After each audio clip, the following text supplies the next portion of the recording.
A very good morning, everybody. Today is the second day of our presentations on the research work done by semester 4 students. We are doing this in a seminar mode. Yesterday we had 2 sessions wherein 14 presentations were made by the students. Today we have yet another 14 presentations. In this third session, we will have 7 presentations on the research work done by the students. If we have a look at the topics by today's presenters, let me share a screen.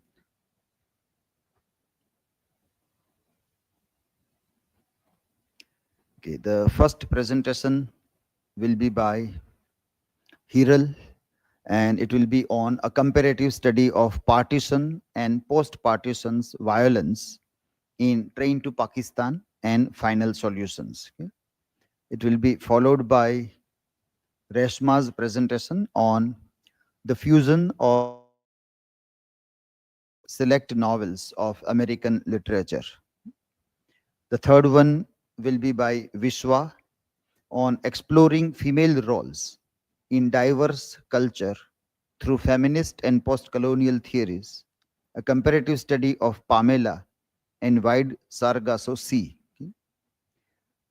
The fourth one will be by MARUNIYA, and he will make a presentation on Nature's Wrath, an ecocritical study of annihilation and the day after tomorrow. Thereafter, HEMALI's presentation will be on the intersection of feminism and postcolonialism in the home and the world and Revolution 2020. The last one, Jatin has, that was, he is yet not presented. Submit, yeah. And Maya's will be on Disillusionment and the American Dream, a comparative study of the Great Gatsby and Death of a Salesman. Okay, let us start with the first presentation of third session. So HIRAL shall start the presentation. Okay.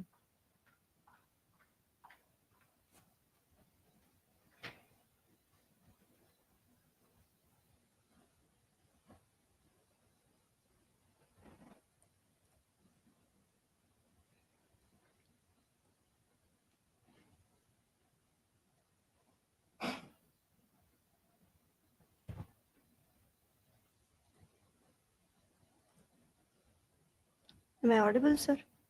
Yes, you can start now.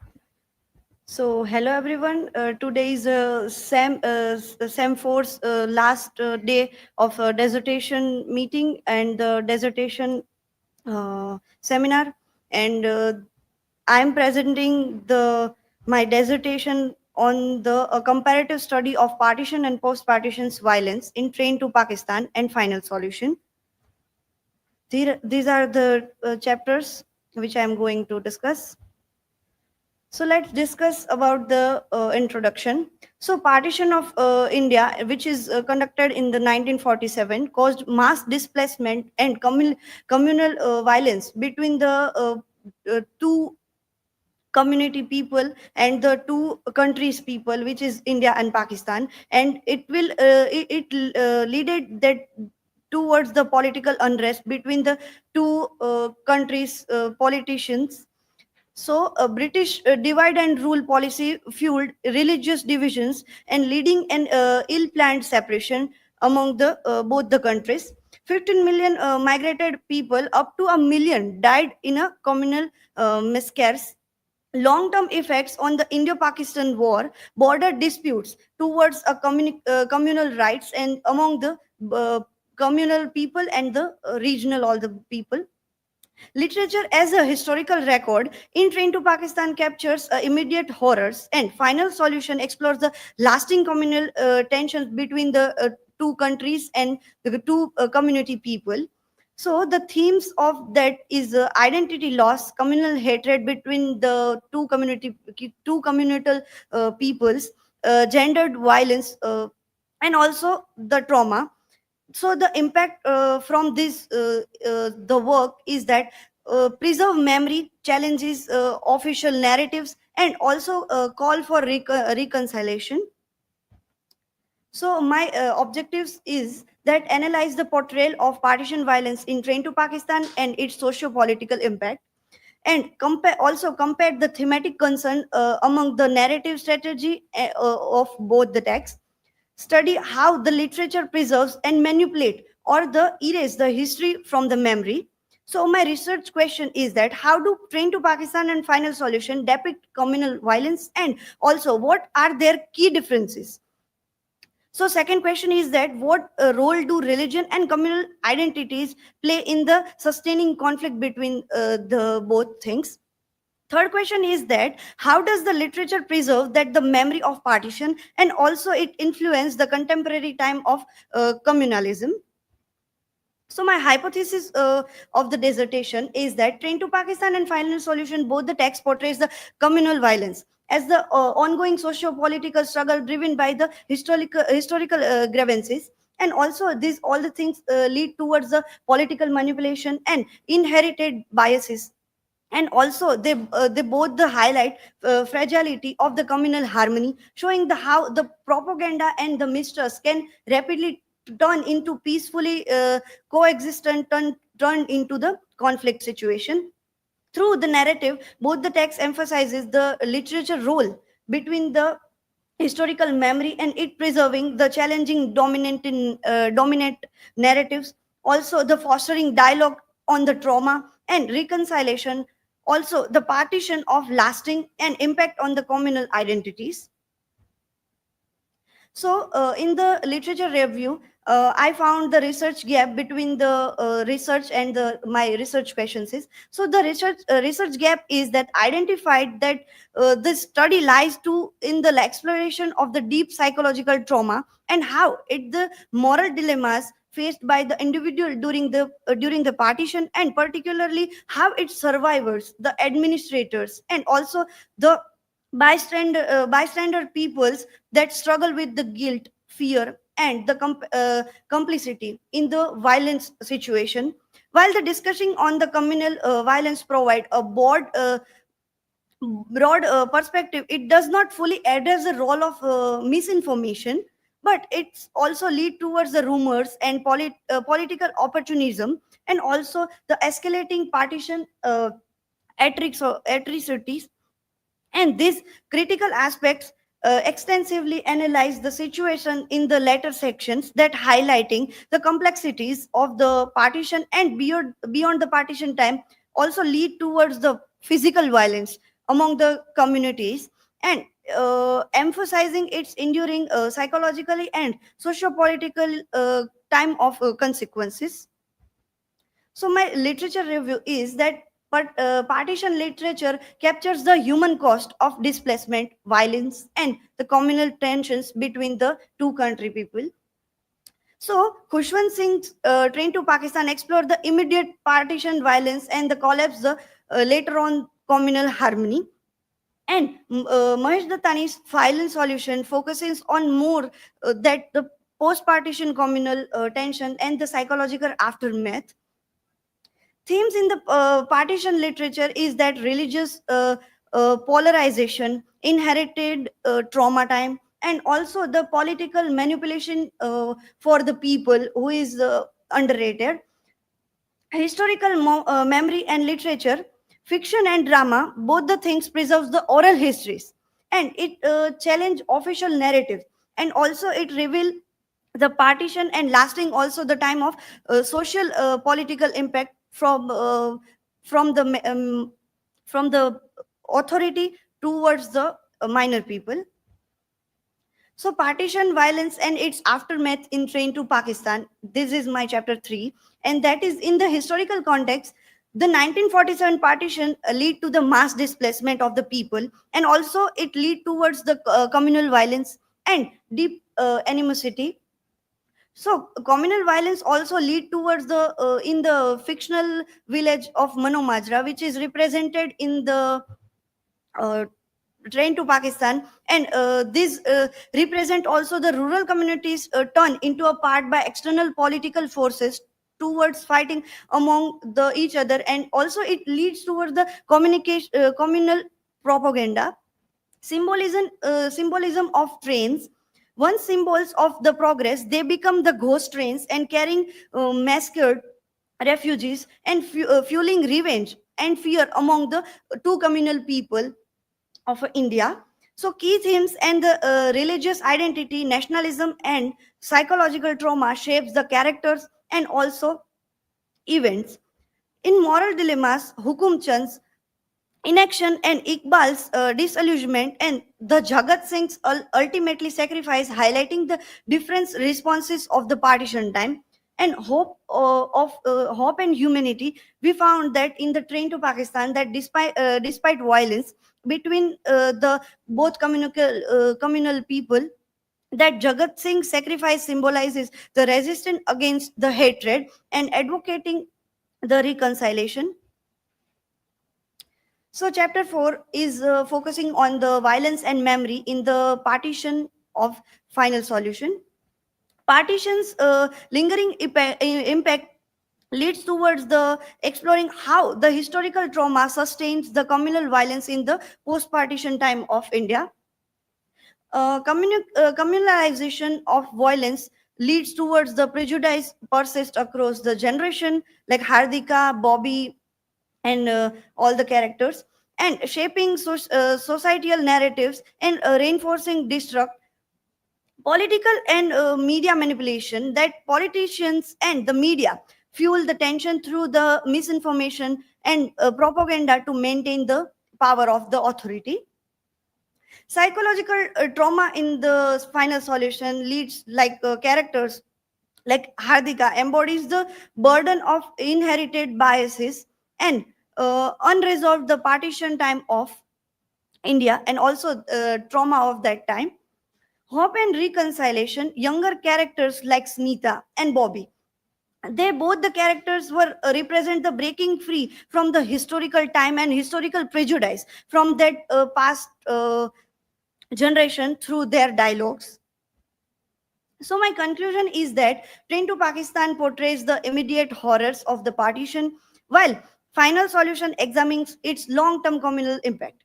Both the texts highlighted how the impacts of politicians manipulate communal tensions for power, and it's both the things fueling the recurring cycles of the violence. Misinformation and propaganda, escalating hostilities, turning into one peaceful community into divided into facilitation. While Train to Pakistan focusing on the individual moral dilemmas and acts of sacrifices, Final Solution deals into the inherited trauma across the generation by generation, and it despite the conflict between the both the work, that how it emphasized the possibilities of reconciliation through the dialogue and introspection, also the personal courage of the characters. These are my bibliography, and thank you. These slides were selected from the slides group. So if you have any question, then I'm open for your questions.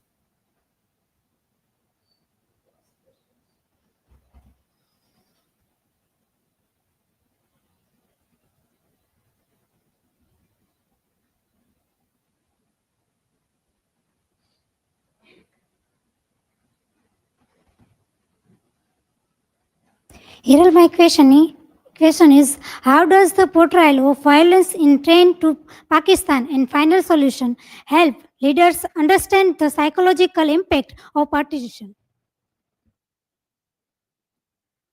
So basically, the thing is that Train to Pakistan mostly focus on the time of the partition time, and less part in the person by person or the character wise narration, and Final Solution morely focus on the person by person narrative and their prejudices, their thinking about the partition time and their trauma and the memory.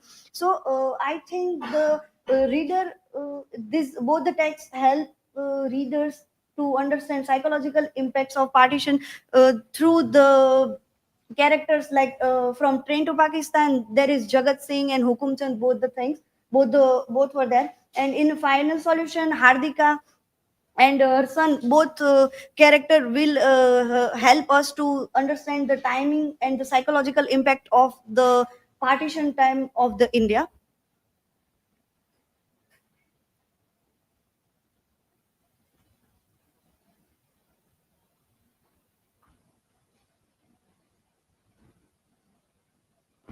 HIRAL, how do Train to Pakistan and Final Solution differ in portraying communal violence, one as immediate impact, the other as long-term effects? So basically, Train to Pakistan and Final Solution, both the texts are fictionalized character, and the text discussing the real time pain and the trauma and the memory of our Indo-Pakistan separation. So we can say that the all the memories and all the violence from both the texts and both the countries, people, we can relate that the Train to Pakistan leads towards the immediate impact of the violence, more violence in that. And Final Solution, because in that work we found that Hardika will go back in the memory, and again it come into the present time, again in the past time, again in the present time. So the Final Solution leads towards the long term effect, and the Train to Pakistan leads towards the immediate impact of the partition time era. Thank you. There's one online viewer has asked one question. Yeah? Okay. Mihir Valera is asking, what are the differences in tone and approach to the event in both the novels? So as per my view, that in the tone and the approach of the both the novel is that Train to Pakistan only describes the situation of the partition time era, and this Final Solution give us the messages that we should not focus on the community or the countryness. We should focus more on the human and we can see another persons to like we can see another person like as a human being, not like not we can judge another people like he or she is a Muslim or any Hindu and any caste people. So we should see another person as a human being, and this is the approach of Final Solution. And the Train to Pakistan give us the message that that text is more focusing on the partition time era, and the violence from that time era, and all the what's going on from that villages and all the things. There is one more question, but before we come to that, are these both the text novels? No, sir. One is fictional. Hmm? One this is fictional. Sorry, it's my mistake. What is the genre of both the works? This is a fictional, and this one is a fictional, and that was his novel. That Final Solution is drama. Sorry, that's my mistake. Play. One is Yes, play and sorry, another is novel. Yes, Both another are is not novel. novels. Sorry, So sir, that's my you should mistake. be very conscious about Yes. you have given lots of time for the research for 2-3 months. Yes, sir. So everything should be very clear in your mind. Yes, sir. There is one more question by online viewer, Anjana Patel. How do characters' identities evolve in response to partition and post-partition violence in Train to Pakistan and Final Solutions? So the characters in the Train to Pakistan and Train to Pakistan characters like Jagat Singh, that he was a very aggressive minded person, and at the time while reading the text we found that he was a more involving person in the text throughout the all the time. in the violence. And in the final solution, we found that Hardika and all the persons more evolving into the past memory and again present memory, mainly Hardika focusing on the past and present both the events, and it leads their after generation towards the prejudice and all the things. But the way how Smita rejects all the thoughts from Hardika, that I will not continue this thoughts which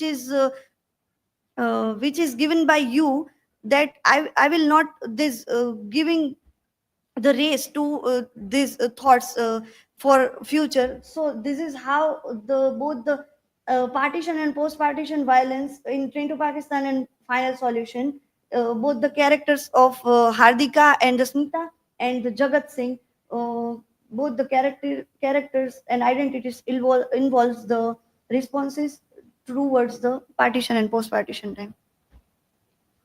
Okay, there is one more question by Avni, from as an online viewer.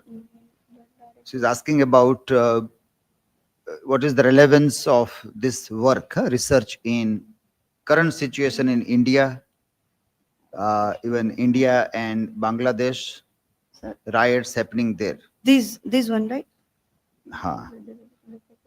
And third part of that question is, does it analyze whether the arguments used by mobs for rioting have evolved or deteriorated over time? Sir, this one, no?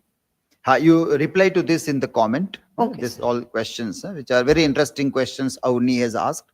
And in a recent times, you'll have to see. Also, when you do a research work, what is going on today, that is very important to be seen. Now, in your research gap, you are mentioning that you are talking about psychological trauma, moral dilemma, and you want to see about misinformation and rumors as a gap.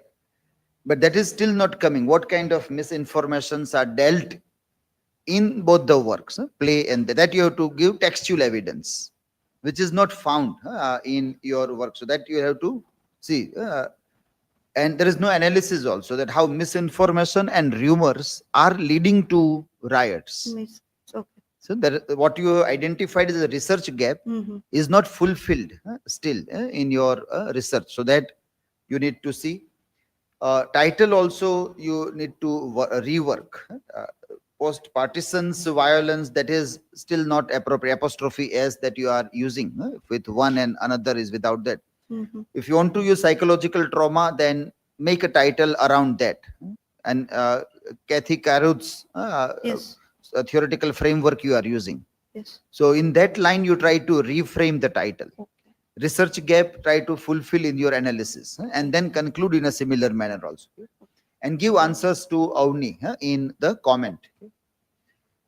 Okay, the next presenter after this is RESHMA, and she is going to make a presentation on the fusion of jazz age in select novels of American literature.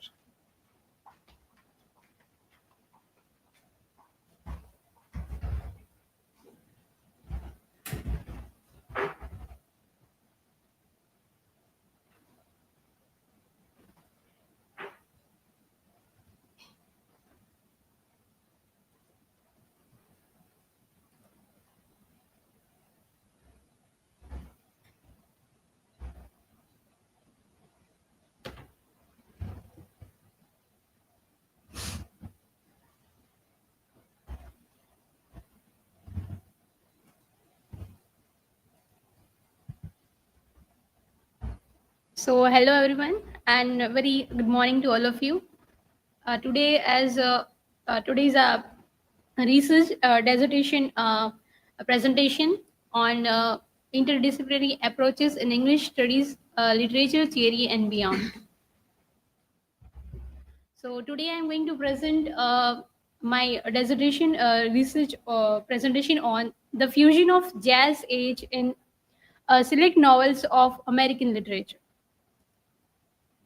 This is my personal information. This is my table of content with which I'm going to deal. So we'll go with the chapter 1, introduction. So background and context of the novel, where the jazz age is a term which is popularized by F. Scott Fitzgerald, which refers to the transformative period of the 1920s in America, characterized by the economic prosperity, social upheaval, and artistic revolution. So this era saw the emergence of jazz music, which originated from the African American communities and quickly became the defining sound of modernity, influencing various cultural forms, including literature, dance, and fashion. So the period was also marked by hedonism, consumerism, and a shift away from traditional Victorian values, which being fueled by the post World War One disillusionment and the rise of mass entertainment. The study focus. The study undertakes a comparative analysis of The Great Gatsby by F. Scott Fitzgerald and Jazz by Toni Morrison to examine how jazz aesthetics, particularly themes of improvisation, spontaneity, rebellion, are integrated into literary narratives. While Fitzgerald's novel portrays the jazz age through the lens of material excess and moral ambiguity, where the Morrison jazz reconstructs the era from an Afrocentric perspective, highlighting the cultural resilience and innovation of the Black communities. So, by juxtaposing these two works, the study explores how jazz serves as both a literary device and a cultural metaphor.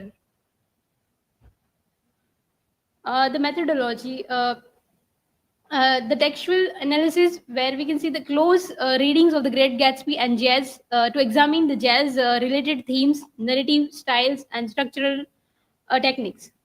Historical contextualization, where it analyzes the 1920s socio-political landscape to explore the jazz role in shaping race, class, and gender dynamics. Comparative study, where it identifies how this Fitzgerald and Morrison incorporates the jazz aesthetics, highlighting similarities and the differences. A critical review of secondary sources, which engages with scholarship on jazz literature, modernist, postmodernist aesthetics, and cultural theory to frame the analysis. Key themes, jazz as improvisation, where both of the novels incorporate jazz like spontaneity, where Fitzgerald's through rhythmic prose and dynamic imagery, where Morrison through the shifting perspectives and non-linear narration in the novel. Jazz as rebellion. In The Great Gatsby, the jazz represents the defiance of traditional values, while in jazz, it symbolizes Black resistance and self expression. Jazz as modernity. Jazz captures the spirit of change in the 1920s, which embracing the new identities, breaking the social norms, and redefining art and literature. So, in conclusion, this study offers a comprehensive exploration of jazz aesthetics in literature by analyzing The Great Gatsby and jazz, highlighting how Fitzgerald and Morrison use jazz to shape narrative style, themes, and character development through the comparative and interdisciplinary approach, where the research underscores jazz's role in reflecting the race, class, and cultural transformation, demonstrating its significance as both a musical and a literary force in American literature. My hypothesis for this dissertation is like through the integration of jazz aesthetics and motifs, the selected novels explores the cultural dynamism of the jazz age, examining its role in shaping evolving notions of race, gender, and class, while simultaneously challenging the literary conventions and redefining American modernism. This is my research objectives, and these are my research questions. Like, how do selected American novels incorporate jazz as a culture and symbolic element in their narratives? And what role does the jazz age play in shaping the identity and worldview of characters in these novels? Third, how do the themes of freedom, rebellion, and innovation in jazz music parallels the literary themes of the jazz age? And fourth, in what ways do these novels reflect the societal shifts of the jazz age, including race, gender, and class dynamics?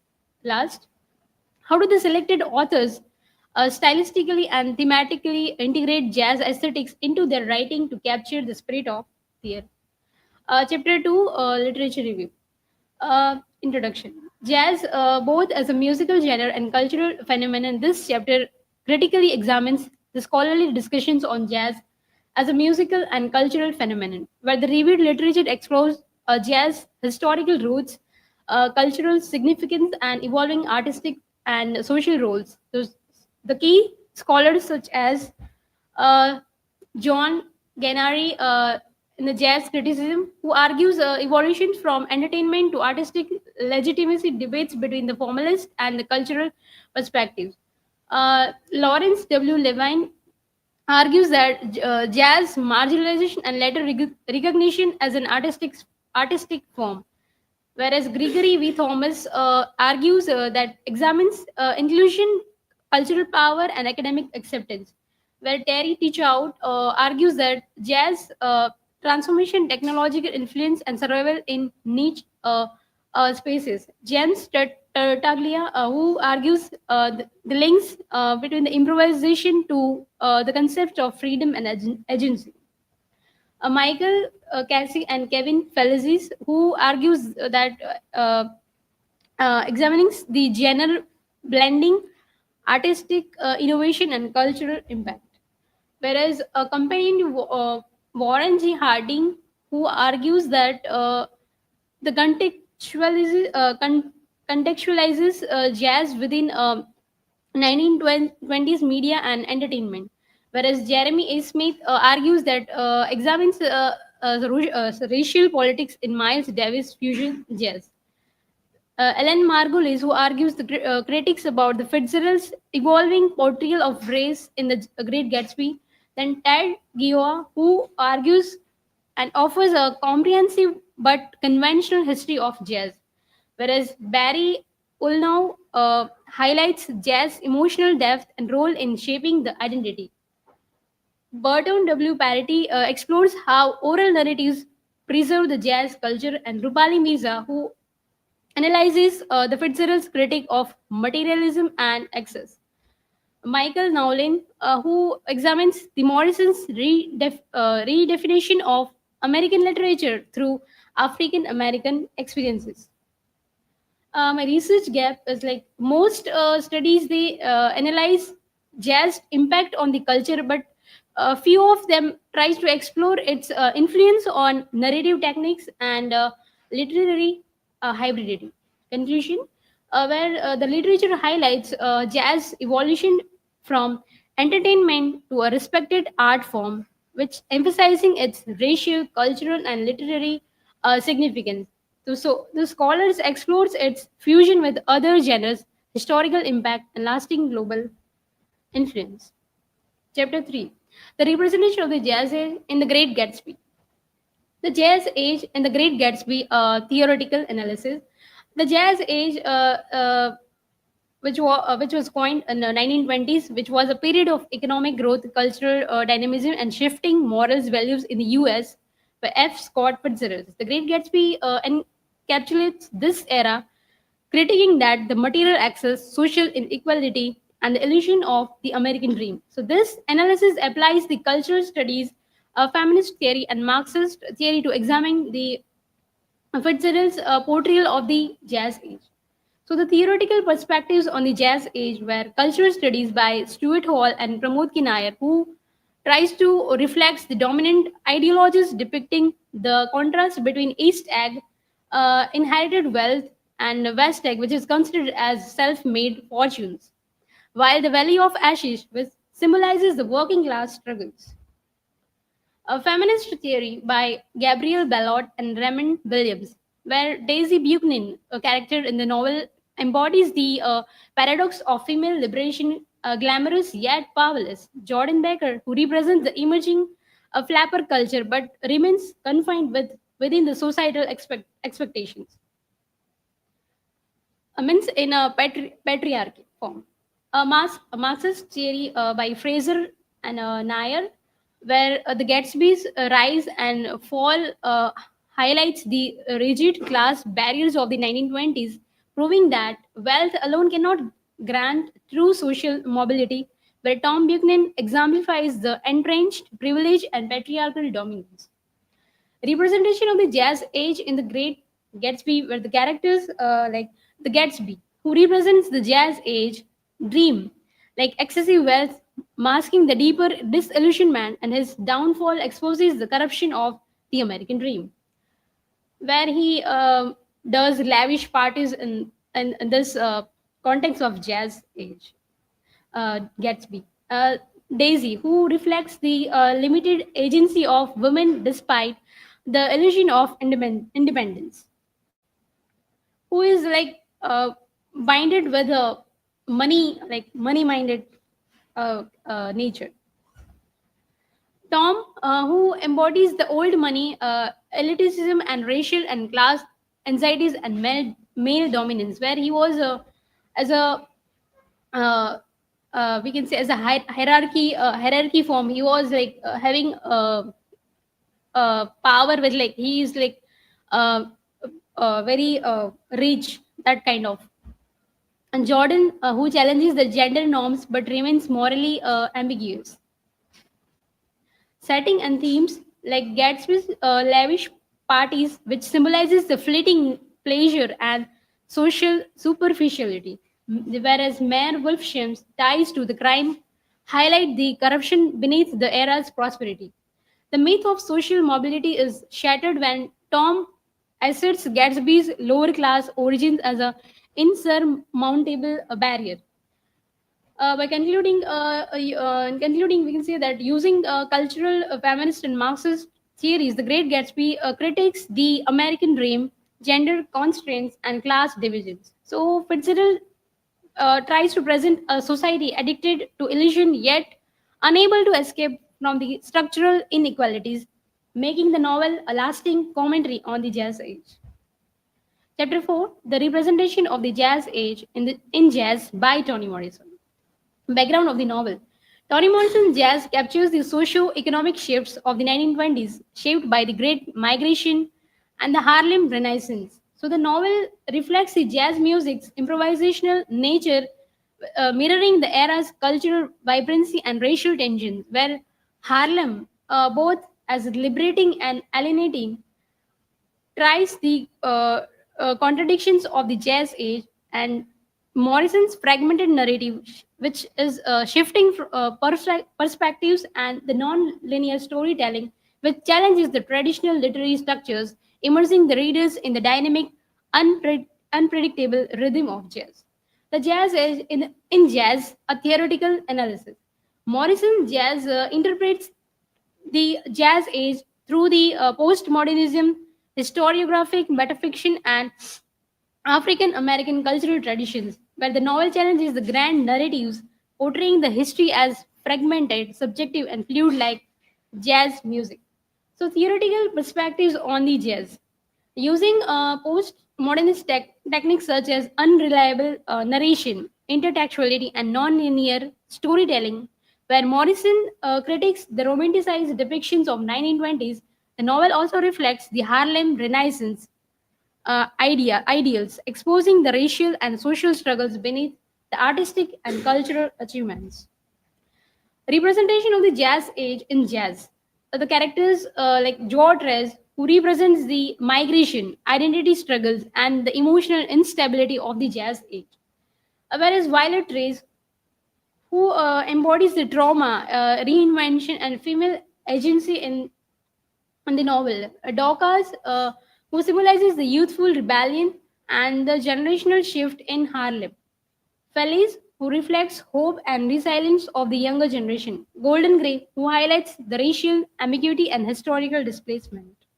Setting and themes like Harlem is a paradox of opportunity and alienation, mirroring the jazz music's unpredictability.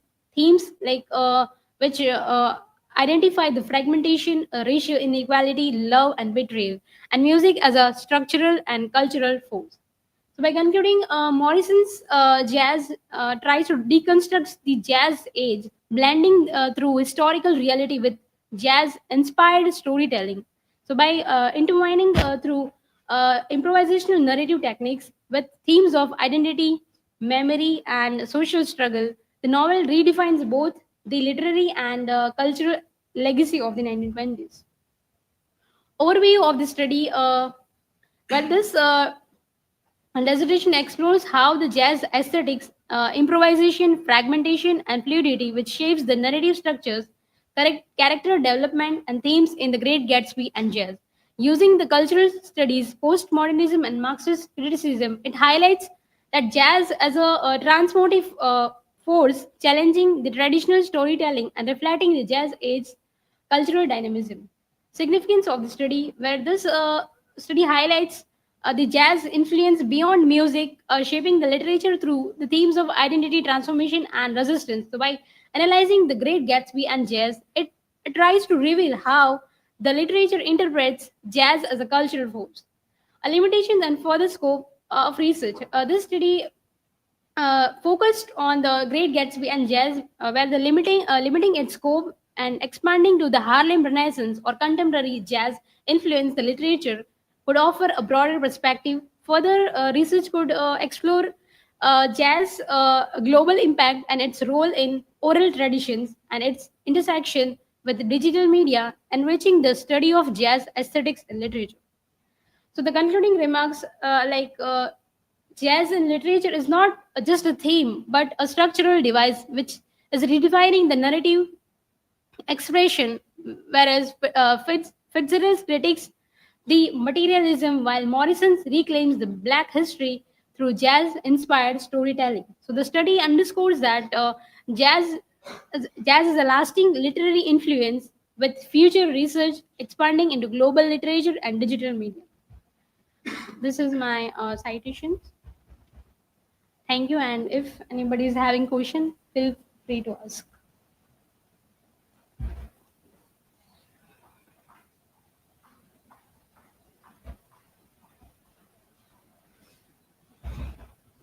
So, Reshma, my question is for you that how do Fitzgerald and Morrison portray the social and historical tensions of the jazz age, particularly regarding race, gender, and economic disparity?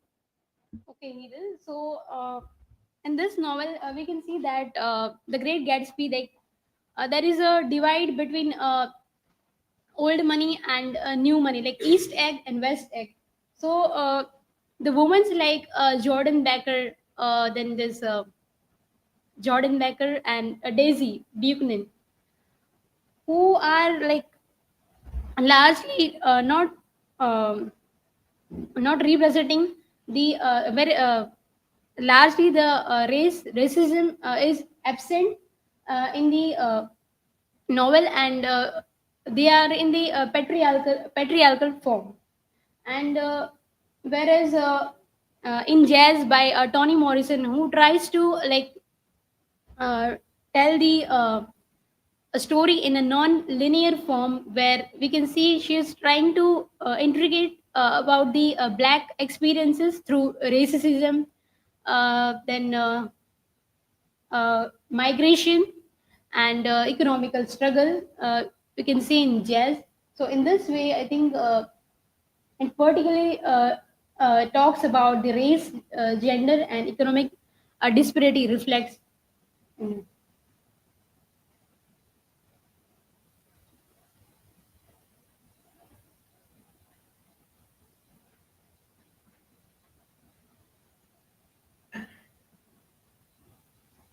Reshma, my question is, how does the improvisation nature of large influence the storytelling techniques in the Great Gatsby and Sage, and what effect does this have on the reader's experience?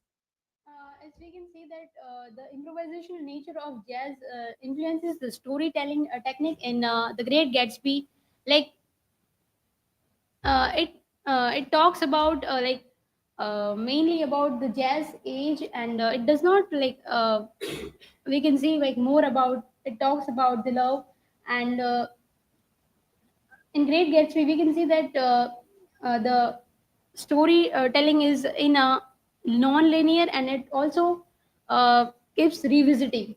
And in Jazz by Toni Morrison, where the specifically this Toni Morrison speaks about the black experiences, and the story is being told in a improvisation of music, and we can see the polyphonic structures and um, melancholic effect in the novel. So in this way, I think it affects the reader's experience in a glamorous way.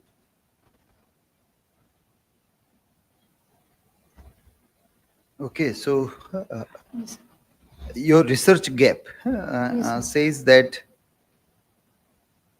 you want to focus on musical and literary framework in jazz age novel. So this musicality of jazz age also you want to study.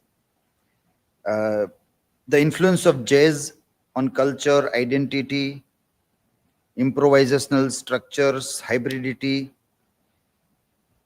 But when we see your core analysis, we don't see much of concentration on that. Core chapters discuss both the text as generally as normal text, not in context of jazz age only, or what is the influence of jazz in that. So you have to narrow down only to that part. For example, when you write about Morrison's narrative experimentation in jazz, the novel that you are talking about. So you said that narrative structure, which the article describes as a literary embodiment of jazz music. So you have to prove that what is the movement in jazz music and how this narrative structure is in tune with that jazz music. Then you are proving your research gap. Then you start talking about unreliable narrator. So is unreliable narrator also is characteristics of jazz music? So you are talking about that unreliable narrator is coming as an influence of jazz music, then it is fine. But I don't think it is so. The same thing in Great Gatsby also. You also are talking about like there is a background of jazz culture. Yes. Otherwise, there is nothing. So you say themes related to jazz age. So what is that theme? Then you said characters representing jazz. So which characters are representing and how they represent jazz age? That is not clear. It is a very general paragraph that you have written. Then you talk about Tom Buchanan, Daisy Buchanan, Jay Gatsby, Normal Carey, Martel Wilson. How are they connected with jazz music? Nick Carraway. Then symbols reflecting jazz age. So which symbols are directly reflecting jazz age? That only you have to talk. But you're talking about general symbols in The Great Gatsby. And they are not in a way connected with jazz age or jazz music. You want to talk about that. So this is a huge gap in this, your analysis of the text. That you need to see that how you are going to repair all this work. So I'm working on that because I have to refine that again. Okay. So when you are concluding, when you are evaluating your hypothesis in your concluding slide also, that you say integration of jazz aesthetics. So you talk about lavish parties, fragmented temporal structures, powerful symbols that collectively critique the American dream, superficial nature of wealth and status. Are this the aesthetics of jazz? If so, who told that? From where you got the idea of jazz aesthetics? That comes from literature review. So if you see your literature review, you have referred to many articles and works. Michael Casey, Jeremy Smith, Ellen Margolis, yes, Ted Goyas. So what are they talking about jazz age or jazz music, and how is that coming in the novel? That you have to analyze. In FAQs, we are talking about that whatever you review, those ideas should come in your analysis. If analysis is completely separate than what you have reviewed, it doesn't make any sense. It is like literature review is a separate chapter. Analysis is a general like aswad of a text. And then conclusion is completely different. So see this, Lawrence Levin, you talk about jazz and American culture, canonization of jazz and Afro-American by Gregory Thomas. Which one specific idea or 2-3 ideas which you think can be assembled as jazz aesthetics? And then how that is found in this 2 novels. Only in this line you have to think. You don't have to talk about any other characters or any other themes or any other symbols. Pick up ideas from literature review, go to the text, give textual evidence, give evidence from these articles. Keep on giving quotations. So when we read, we come to know that yes, you have read original articles, you have read original text, and now you are doing analysis.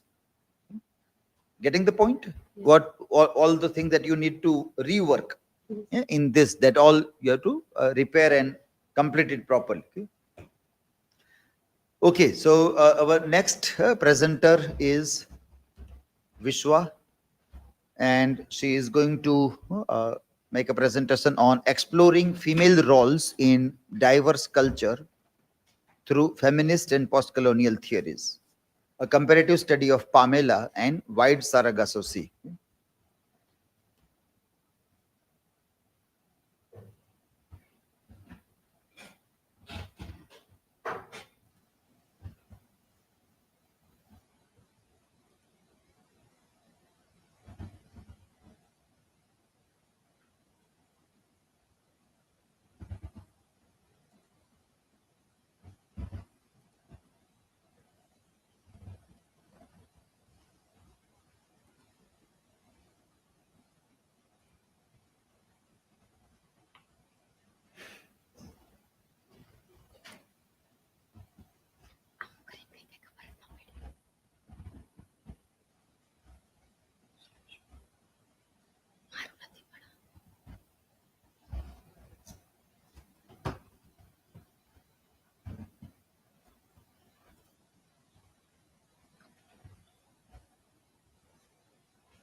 Hello everyone, second day seminar on interdisciplinary approaches in English studies, literature theory and beyond. I present my dissertation topic is exploring female roles in diverse culture through feminist and post-colonial theories, a comparative study of Pamela and White Sargasso.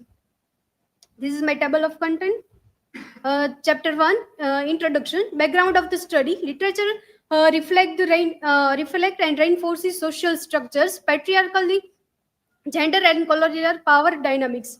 Pamela and White Sargasso offer contrasting portrayal of female agencies and operations. Pamela reflect 18th century ideal of virtue and morality, while White Sargasso critiques colonial and patriarchal subjections. Theoretical framework. Feminist literary theory examine a patriarchal influences on gender roles in literature. Colonial theories analyze how colonial histories shape female identities. Intersections both theories highlight how race, gender, and class interconnect in the literature. This is my hypothesis and research questions. Hypothesis: if patriarchy and colonialism shape female roles in literature, then Pamela and White Sargasso while reflect this influence through the struggle of their protagonists with identities and agencies in diverse culture contexts. Research questions. This is my objectives. Chapter 2, literature reviews. This is some of the authors I also include my dissertation.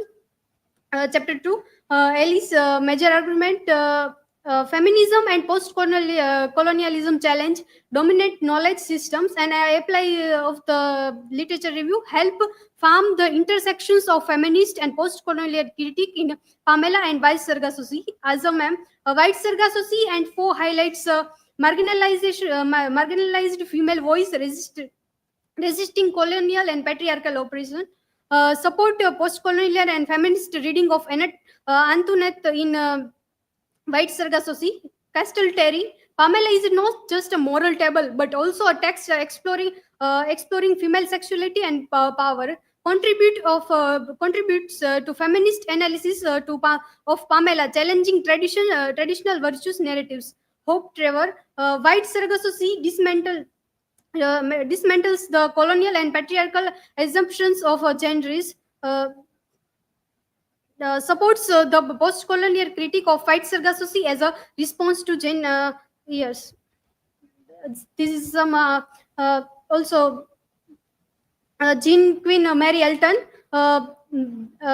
Bretha in Jane Eyre and Antoinette in White Sargasso represent colonial anxieties and feminist resistance.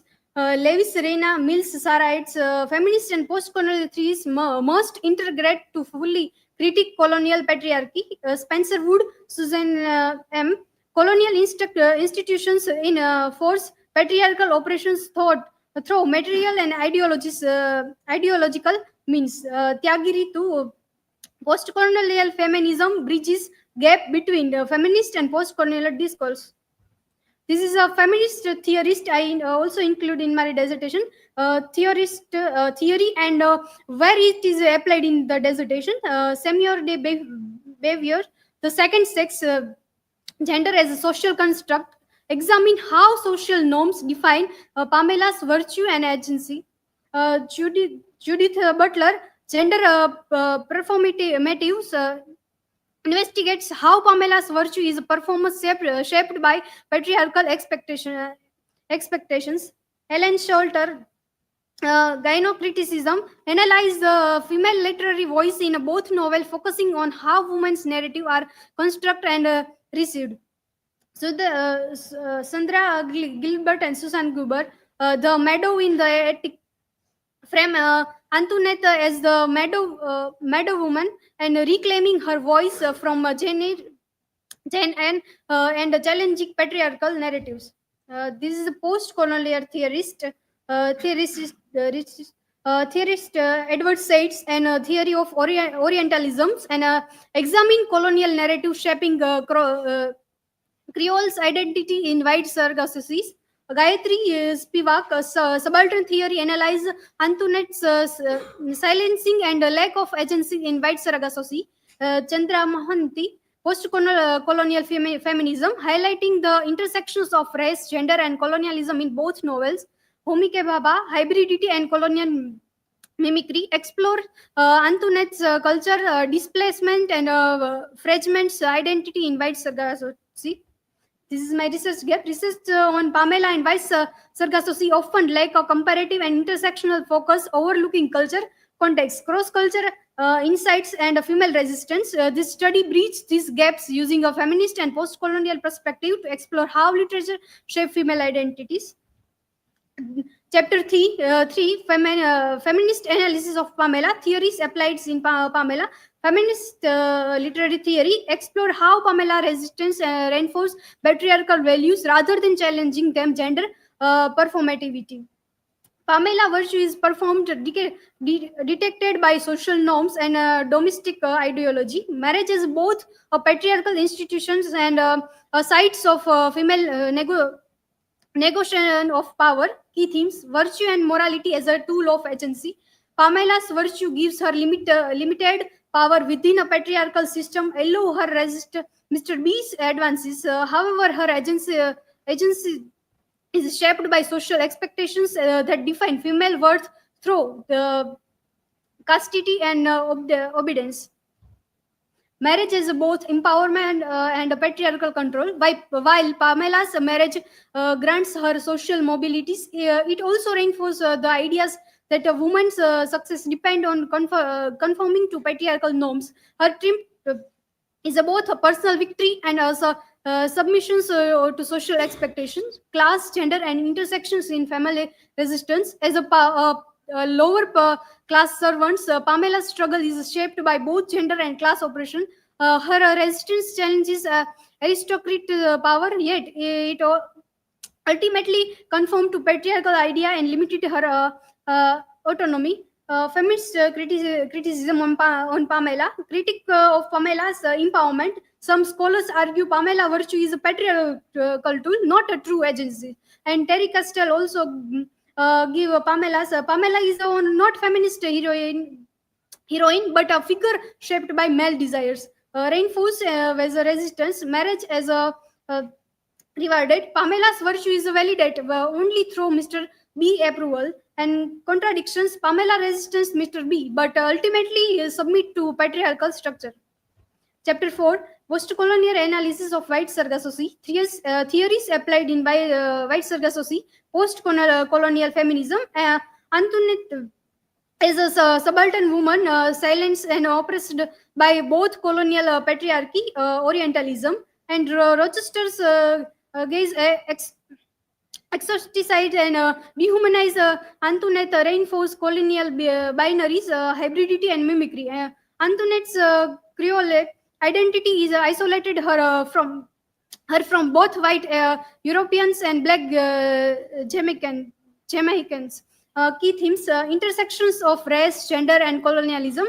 Antoinette's Creole identity places her between British colonial rule and Caribbean culture, make her an outsider in both. Her marginalizations reflect how colonial intensifies female oppressions by gaining both racial and gender autonomy. Marriage as a site of colonial oppression. And Antoinette marriages to Rochester mirrors colonial domination. Her rename, her VAITHA, using her Creole identities and asserting control over her inheritance and freedoms. Just a colonialism strips the colonialized of their agency. Antoinette's erasure and silencing. Her gradual loss of voice symbolize her oppressions of colonized women, and Rochester's control her narratives and her confinement in the theatric reflect how colonial and patriarchal system erase and impressions those who resist. Postcolonial critics of White Sargasso Sea, Rochester's as a colonial oppressor, control Antoinette's money, rename her, isolates her in England, and mirror British colonial demonstrations over the Caribbean. Antoinette's madness, colonial or feminist lens. Gilbert's and Guber's madness and madness as a female resistance, and Spivak also say Antoinette is a subaltern with no voices in the empire. Comparative analysis of the Pamela and White Sargasso Sea. Female agencies, Pamela gains power through virtue and submission, while Antoinette is silenced by patriarchy and colonialism. Marriage as a control. Pamela's marriage rewarded conformity. Antoinette's marriage airs her identities. Class versus race. Pamela's struggle in class-based enabling social mobilities veers. Antoinette's Creole identities isolates her. Resistance and outcome. Pamela's complaints leads to success, while Antoinette's defines results in destructions. Feminist was post-colonial critics. Pamela reflect early feminism focusing on gender, while White Sargasso Sea expand to include race and colonialism. Chapter 5, conclusion. Findings. Pamela reinforced patriarchal norms, offering limited female agencies through virtue and moral conflict. And White Sargasso Sea critique both colonial and patriarchal oppressions, but highlighting the constraint on female resistance as seen in Antoinette's silencing and confinement. border implications, and intersectionalities is essentials in literary analysis as gender, race, and class shape female identity, and diverse feminist and postcolonial perspectives are needs to challenge a dominant narrative and amplify marginalized voice in literature. For future research comparing feminist and postcolonial retelling of classist literature, literature, expanding intersectionality to include queer and disability studies. Studies readers' reception on challenging gender norms over times, exploring madness as a form of female resistance in literature. This is my learning outcome. I also learned in my dissertation patriarchal skill existence. Even though women have more rights today, society expectation and gender roles still limit true equality. Women choices have grown but are still limited. Women has more freedom now, but many barriers still control their lives, just like Pamela and vice Sargasso.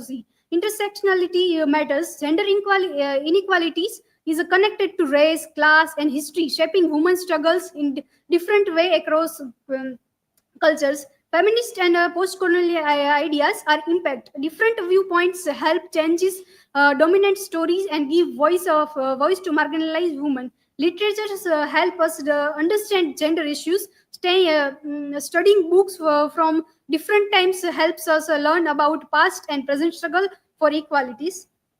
This is my references. If you have any question, to feel free to ask.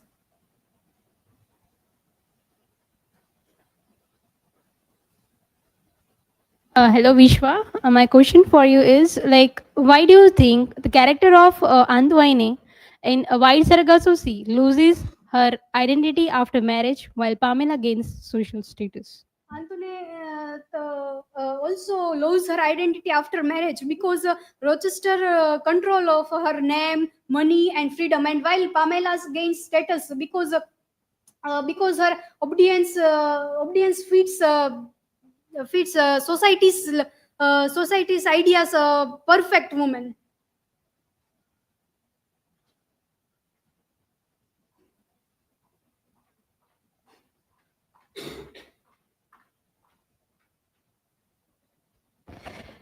So, Vishwa, my question is for you: that do you think that Pamela really had freedom in her choices, or was she just following what society expected from her or woman?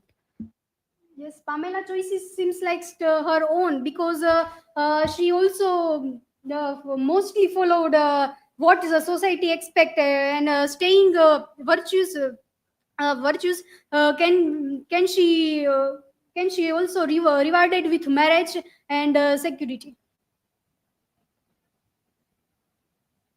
Okay, we have one more question from online viewer. Mihir is asking, in what ways does the power imbalance between Pamela and Mr. B resonate with societal challenges such as unequal pay or representational in leadership roles?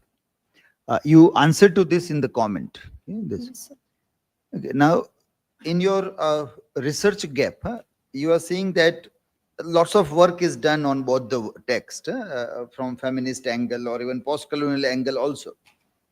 But what you are seeing as a research gap is cultural context is often neglected. You say lots of work is done, but this is often neglected, resulting in narrow understanding of the issues. So it means you are doing now the work on cultural context only. But when we read your analysis of the chapter, it is general analysis. You don't have to talk about any other thing then. It is well understood that other feminist problems or colonial problems are there, and people have seen that also. But you want to say that cultural context is neglected, so you should be talking only about cultural context. And when we come down to the concluding, like in concluding thoughts, you have not mentioned anywhere about cultural context. So there is a huge gap between the research gap that you are writing and the conclusion that you are making.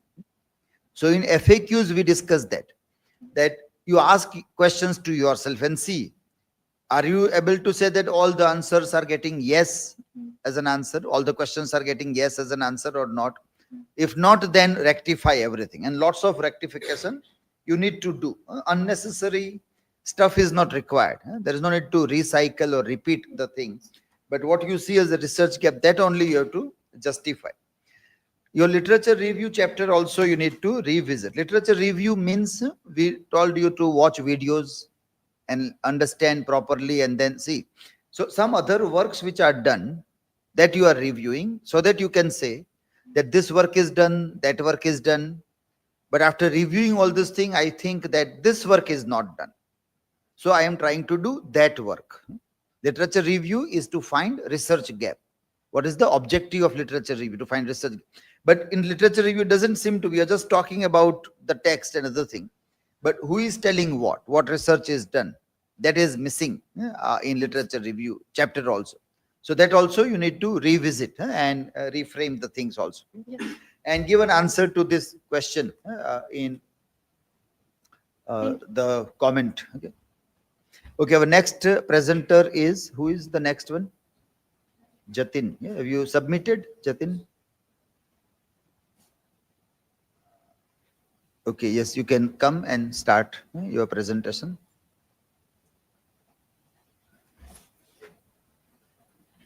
Jatin is going to make presentation on From Epics to Screen, the journey of queer characters through Indian lens.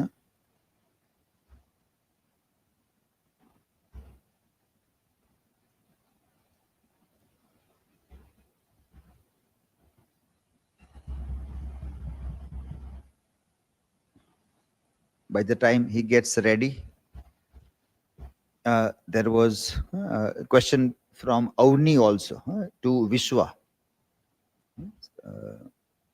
exploring female roles in diverse cultures. Okay. And another one, does your research compare and contrast in this? So this all also you try to answer here also, and in your dissertation also you try to see that how you are trying to address these questions. Okay.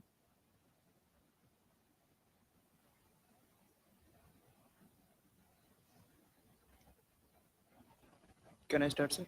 Yes, you can start. Hello everyone, myself Jatin VARU, and I'm working on a queer and transgender theory in Indian context. My dissertation topic is From Epics to Screen, the journey of queer character through an Indian lens. Before jumping into core analysis, let's get a brief introduction about what is a queer theory and what is a transgender theory. So basically, queer and transgender theories help us to find a identity, gender, and sexuality among the people who has already living in this world, and it's go beyond to the traditional labels of the woman and a man. Sometime in a world society become a superior and try to marginalize these third gender people, and they stuck this particular community into the marginalized group.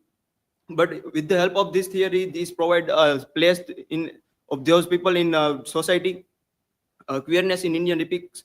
And when we find in Indian mythology, there are the only major three characters which connected with the queerness and transgender identity. Shikhandi from Mahabharata, Mohini, a Vishnu female avatar reflecting divine gender fluidity, and Ardhanareshwar, fusion of Shiva and Parvati representing gender and balance. Hijra in Hindu mythology recognized the third gender in Asian texts. Evolution of queer representation in Indian cinema. In Indian cinema, we find many films based on this particular third gender identity and try to bring awareness in society about this transgender peoples and queer communities. Theoretical framework, queer theory, popular figures like JATIN Butler and even Sedgwick are working on this theory, and they are very popular figure in this theory. Postcolonialism, colonial laws, for example, Section 377 erased pre-colonial queer identity. In 2018, Supreme Court erased this law, and now in India, it's also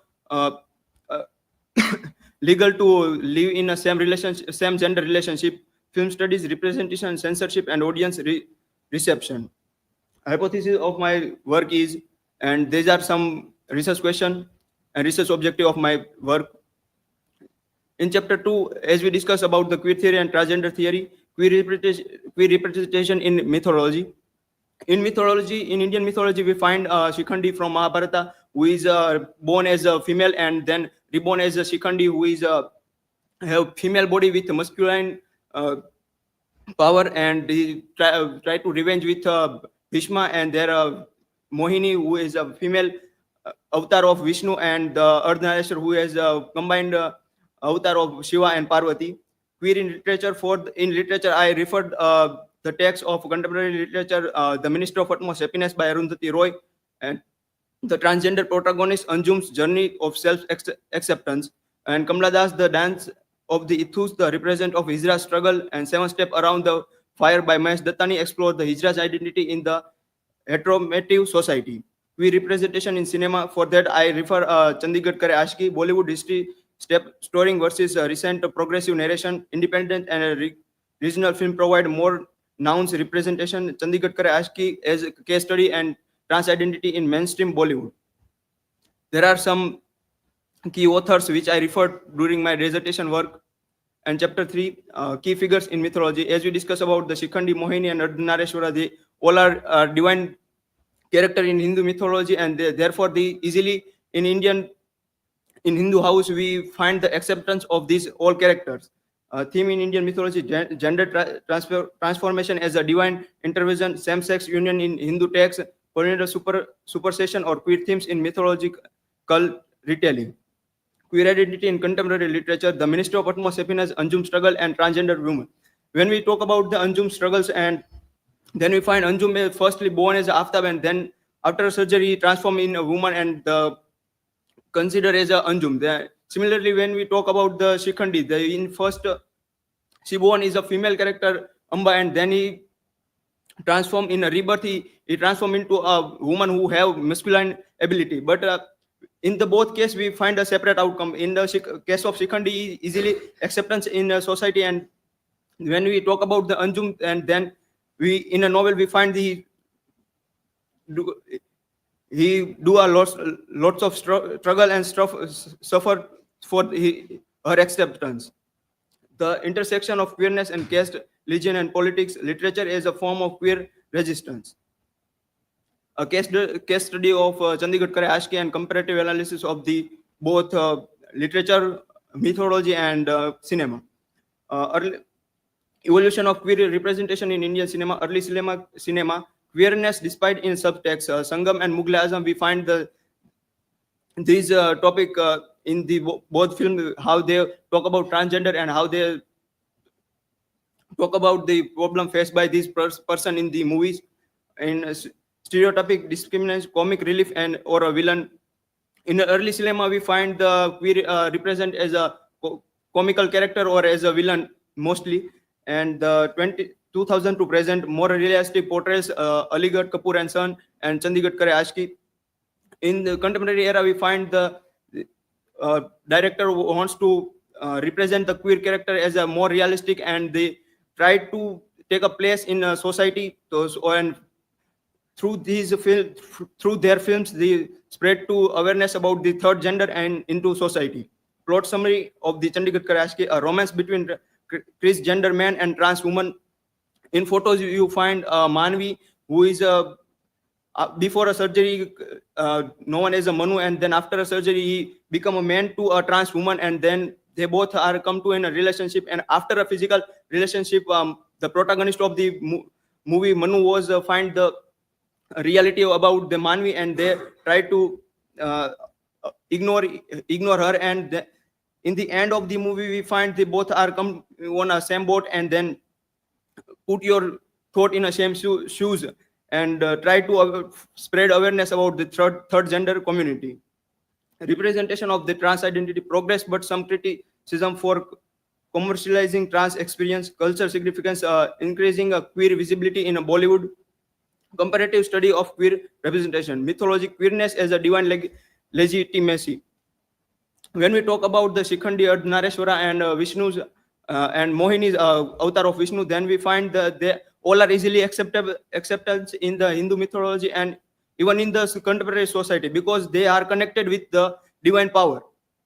In literature, we find the loss of struggle faced by Anjum and for their identity. And when we transform into a aftab, then also she is not easily acceptable in the society, and she constantly finds a lot of trouble in the novel. In cinema, increase but still involving acceptance.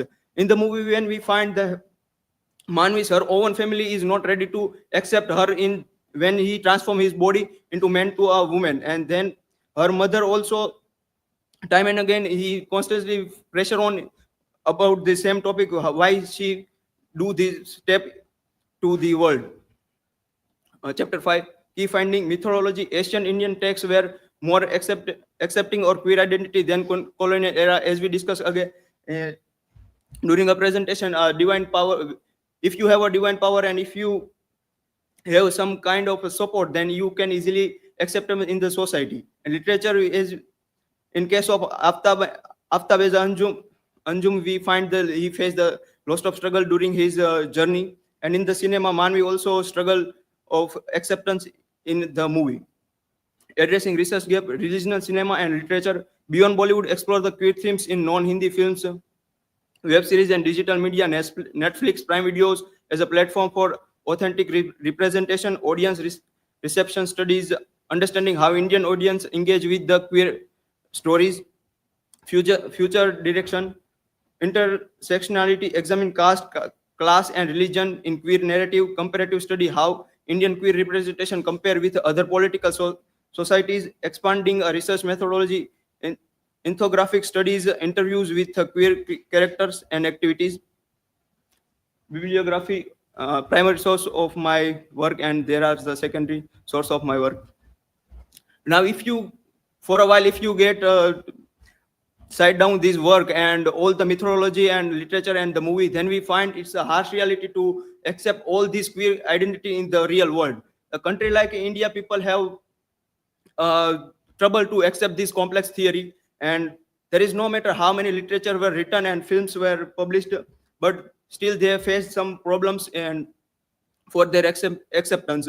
Recently, when we talk about the example, recently we in the last edition of Olympic, we find a case between a man who transform as and represent as a trans woman and take a participate in a boxing or female boxing competition, and then when he won the title, and then we find a lot of controversy around her.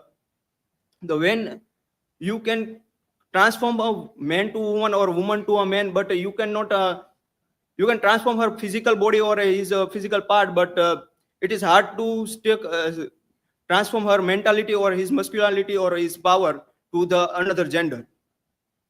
So this is from my side. Now, if you have any question, then feel free to ask.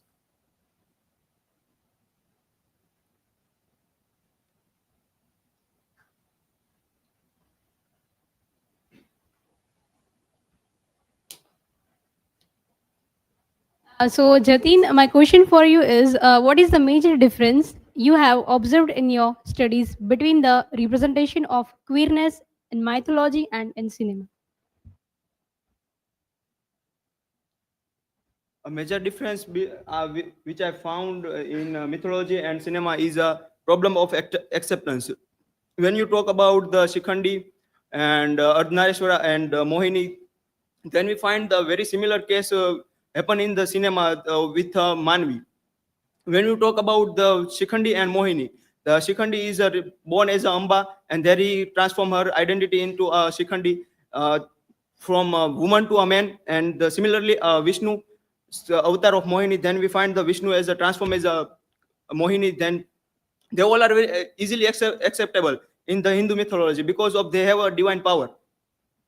And the similar case when we talk about the Manvis in Chandigarh Kare Ashki, so he is born as a Manu male character, and then he transforms his body into the female character. But in her own family is not ready to accept her in this condition. When you talk about in India, is not easy to digest these things because the Indian people are used to the deification of this novel. When you to connect this complex theory with divine power or with the god or goddess, then they are easily to acceptable. And the deification is not a new topic for us now, because when you talk about the Mahatma Gandhi has also used this term in the case of Dalit. He give a name Dalit to a Harijan, which reflect to a son of God and man by God. And our Prime Minister Narendra Modi also use word Divyang for a disabled person who has a divine part or who comes with a divine part. Then now the deification concept is not new for us now. And similarly, if Manvi is connected with a divine power, then it may be easily to have acceptable in Indian mythology, Indian families and Indian context.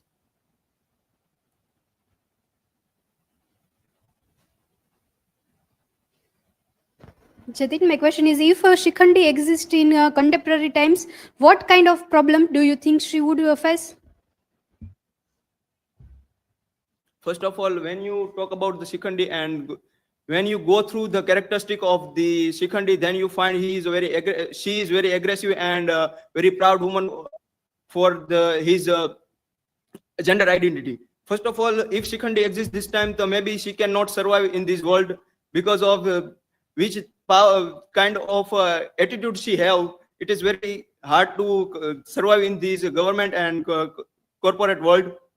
But by hook or crook, if she survive, then maybe she find some problem like Manvi from acceptable and discrimination, marginalized, and the major problem is she find is a job, because in ancient time in mythology we find she is a soldier of Pandava Sena, and now it is very difficult to find the third gender person is around with us to around sit in a one similar class to study or sit in a similar office to job. So major problem was she face is a job application. Okay, this is from my side. At the end of second chapter, you have to mention research gap. Yes, sir, but I am not right title as a research gap. Research gap. In a final draft, I would do that. change it. So research gap you want to address is, so as we understand that whatever work is done and then something is missing, that way you find the research gap. These gaps highlight areas where the existing discourse needs to expand, particularly concerning intersectionality, regional diversity, audience reception, and influence of digital media. So if this is what you want to see, then your analysis should be concentrating to answer this question only, that what way influence of digital media is happening, what way audience is receiving this text, regional, how will you judge regional diversity? So that should be the core chapter analysis. If this gap you want to fill, then you say conclusion, that what is happening in regional diversity, like Chandigarh, North India, then which part, another region, how are they reacting to these kinds of dynamics, how the audience is receiving all these things, and digital media. So are you talking about people reacting on social media, their response? So how you analyze that in your core chapters, that you have to see. So there is one flow from what are your questions, what is the research gap, how you analyze, and then how you are concluding with your interpretations and inferences. That is still not there. This flow is not found. So that you try to work and try to give this all thing. We discussed all this thing in FAQ workshop, that you have to work extensively on your dissertation. Okay, the next presenter is Jai MARUNIYA, and he will make a presentation on Nature's Wrath, an ecocritical study of annihilation and the day after tomorrow. And in your title also, yes, this is Jatin. Lens, Indian lens means you are using plural. Then remove N. If you are seeing only one particular thing, then N is okay. But if you are using diverse things.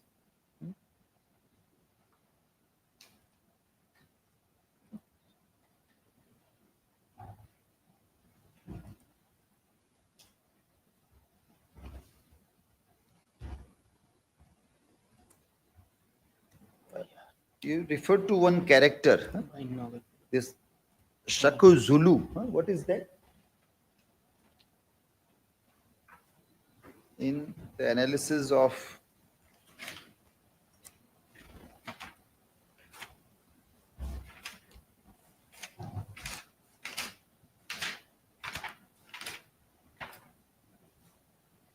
this is page 71. You are talking about Anjum, queerness as resistance in Roy's narrative. There you say Shaka Zulu, TSHKA. What is that?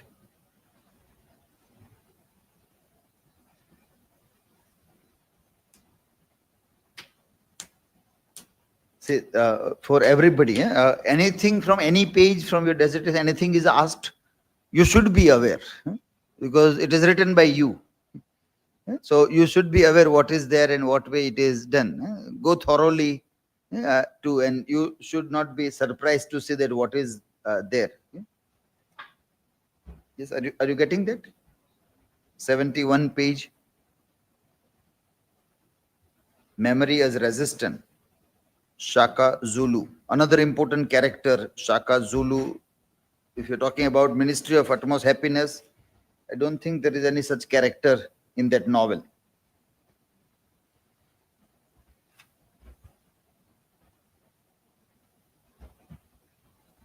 Check this and let me know what is this. From where has this come? Yes, you can start. Hello, today my dissertation work on nature's worth and eco-critical study of Annihilation and Day After Tomorrow. This is my chapterization. Introduction. Background of this study. Environmental crises like climate change and biodiversity loss are urgent global concern. Cinema serves as a powerful medium to raise ecological awareness by evoking emotional and intellectual response. Eco-cinema examines how film depict the human-nature relationship through cinematic technique. Importance of eco-criticism in film. Eco-criticism explore environmental themes in literature and cinema. Films like Day After Tomorrow and Annihilation visualize the climate crisis and ecological transformation. They engage the audience by blending scientific discourse with dramatic storytelling. Why this choose film from my work? Day After Tomorrow warns about climate change through extreme weather disaster, and Annihilation explore about woman and nature relationship and post-humanism and through surreal environmental transformation. Research focus how this film depict environmental crisis and woman-nature relationship, their impact on environmental awareness and sustainability discourse, their role of cinematic technique and shaping ecological narrative.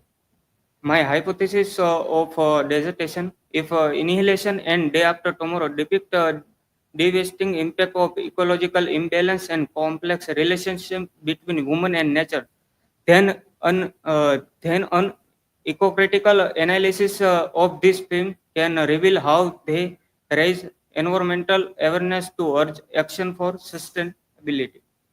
These are my objective. These are my research question for dissertation. Chapter 2, Literature Review. In this chapter, I focus on first, I will write on introduction to eco-criticism. Eco-criticism is literary and cultural theory that studied the representation of nature and environmental issue in literature, film, and media. It critiques on anthropocentric and which priorities human needs over ecological well-being and promotes ecocentrism, which value of forms equally. Scholar like Greg Gerard and Lawrence Bull emphasize how literature and cinema influence environmental awareness and encourage sustainability. Eco-criticism and cinema. film plays a crucial role in shaping ecological consciousness by visually depicting human-natural relationship, environmental crisis, and climate change consequence. The Day After Tomorrow is a climate disaster film, dramatizes global warming, and Annihilation explore nature's unpredictability and key theories from first I will use a Greg Gerard identify ecocritical themes like uh, themes and deep ecology. Lawrence Bull highlight environmental storytelling role in activism. Rob Nixon introduced the concept of slow violence. Timothy Morton discuss hyper object relevant to Annihilation schema. Media's role in climate awareness will influence public perception of environmental issue. The Day After Tomorrow raise climate concern but also spread misconception. These are other theory I use in my dissertation.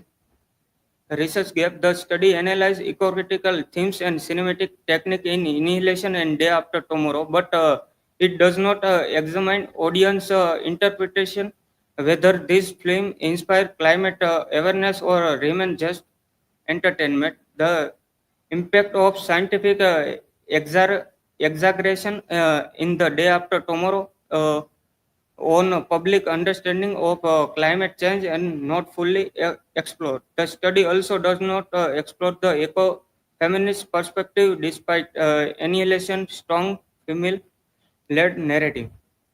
Chapter 3, Eco-critical analysis of Annihilation. First, I write about ecological transformation and dark ecology. The concept of Timothy Morton, the dark ecology, these are use of ecological transformation.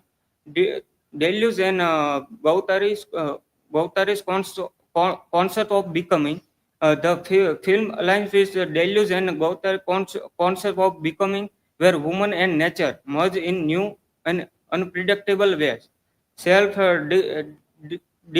destruction as an ecological metaphor. The theme of self destruction represent environmental collapse, showing how human action and contribute to nature transformation.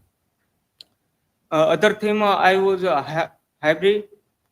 hybridization and ecological interconnectivity, and also other theme was eco horror and sublime in environmental storytelling. In Annihilation, we can find eco horror and sublime in on a female team on use of eco horror and ecofeminism and gender resistance. The female lead scientific team challenge traditional and male dominant views of nature and survival, aligning with ecofeminist perspective. The ecocritical analysis of The Day After Tomorrow, climate change and ecological catastrophe. This Day After Tomorrow, this film all about climate change. The film is a real climate science and making certain disasters seem possible within days. In reality, such climate shift would take century. Despite this, it raises awareness about global warming and risk of ignoring climate change. Science versus fiction in climate representation. This film suggests the North Atlantic Ocean circulation collapse could cause instant climate shift. Scientists argue that such changes happen over a long period, not suddenly. The film blends the fact and fiction, making climate change easier to understand but scientifically incorrect. Human nature relationship. This film also criticizes woman negligence toward the nature and show nature fighting back. It highlighting how woman activity like pollution and carbon emissions can trigger global disaster. Political and social community. In this film also political and government role. The film show leader ignoring scientific warnings similar to real world political resistance to climate action, and also disaster in the film affect a poor and developing nation the most, showing how climate change wants social and economic divide. Cinematic technique in climate storytelling, use of visual and CGI, massive storm, floods, ice formation make a climate disaster like look real and instance. Sound and cinematography. The film also suspenseful music and dramatic visual to make a crisis feel urgent and personal. The Day After Tomorrow is a climate fiction. The film is a climate fiction story that mix science, politics, and disaster entertainment, while scientifically exaggerate. It makes climate change and mainstream topic and encourage discussion. In conclusion chapters, in study to analyze how Annihilation and Day After Tomorrow show an environmental crisis. Film helps raise awareness about climate change and nature power. Key finding: woman versus nature. Both films show that woman cannot control to nature. Environmental warnings. Annihilation warnings about nature involves beyond human control, and in contrast, Day After Tomorrow warns about climate change and inaction. Cinema roles in this both film educate and influence people about ecology. Contribution of the studies to how film change the way people think about nature, highlight the impact of visual storytelling and climate awareness. Final thought: films inspire action, not just entertainment. Urgent need to sustainability and climate responsibility. Future research can study how films influence real climate action. Okay, these are my bibliography.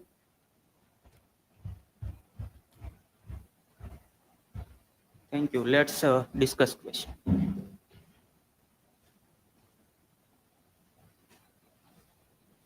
Jay, my question is how would the Day After Tomorrow or Annihilation be different if they were reimagined in Indian cinema? Oh, okay, Vishwa. If would Day After Tomorrow in Annihilation in reimage Indian cinema, they are also Day After Tomorrow about raise in about local environment issue and also pollution, global warming, and Annihilation in Indian cinema. We can see that in a mythological way, particular the simmer in Annihilation, the simmer. These are we can see in the mythology.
Yes, you can answer the question.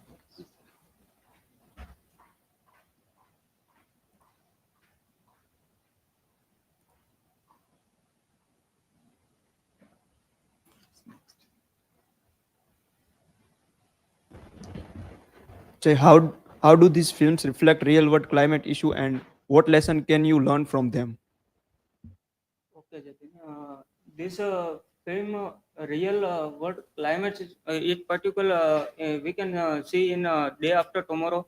It's one about the global warming and also local global warming and floods, and also uh, about about climate change, about and annihilation, about nature, woman and nature, unpredictability, and also we learn from them, respect nature, and uh, uh, act on this climate change. There is one online question also. By focusing on Hollywood's dramatized climate fantasies, are you not just recycling eco-anxiety entertainment instead of producing meaningful critical insight? By the online viewer Anjana Patel is asking this question. Do you like to give answer to this? Sir, I answer in comment. Okay, put it in the comment, this Okay. answer.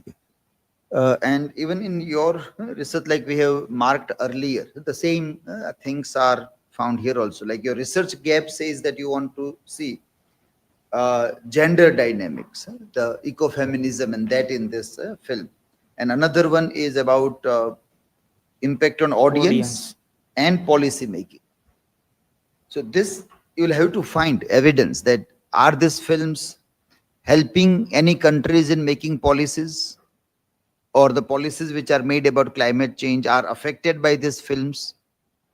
In A Day After Tomorrow, we can find in US, and they are mentioned about policy making and government issue about You have referred there, that document. in fourth chapter. I have mentioned US how film Means the document you have mentioned here, no, sir. that document, US policy document, where it is mentioned this. No, sir. Is it cited? No, sir. No, then how can we believe in that? There should be evidence, no? Okay. Document like government policy mentions that this film is referred, and so you are telling that. Remember last time when we talk about cultural studies, we referred to Parliament discussion about Frankenstein.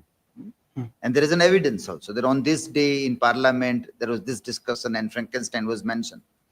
The same way, are these films discussed anywhere, it is documented in policy document, then you have to put that as an evidence. Is it there? Oh. Have you mentioned that here? No, sir. So then how do you give that answer that it was this? America policy has referred to Day After Tomorrow, you say. It's, I saw that movie. No, film you have seen. I'm not talking about film. I'm telling that policy making by governments on climate change. That is what you are telling in research gap.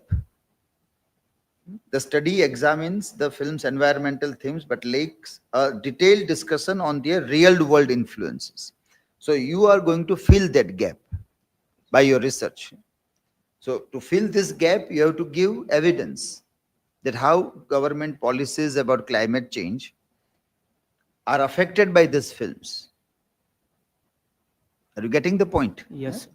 And another one was about ecofeminism, the gender dynamic influence ecological narrative. So how these films challenge or reinforce those ideas. That is not discuss in detail. Your core chapter should be analysis of what you are finding as a research gap. It is not that you found a research gap, now forget it. Now we will talk only about the film in general way as people talk about. You should be leading to, and then you conclude that this is how you fill the gap. Okay. So we discussed this last, everybody, like we are seeing one after another, that you have not rectified anything after our workshop. Last workshop we have done. So in this copy you have done before, so you can tell that it is not in this copy, but it should be in your presentation. Then you will edit this part. But in presentation, it should come. All those things that we have discussed should be included in your presentation. That's why we have given you enough days in between to work after our workshop. If you have still forgotten what we have discussed in workshop, we have video recording. You check again that what is required to be done, and it is very important because we know that these are huge gaps which can be filled only if you ask yourself these questions and try to see how you can answer that in your dissertation. Otherwise, you can never complete all the chapters, a flow, connection between all the chapters. That won't be possible. Okay, answer to Anjana Patel's question in the comment.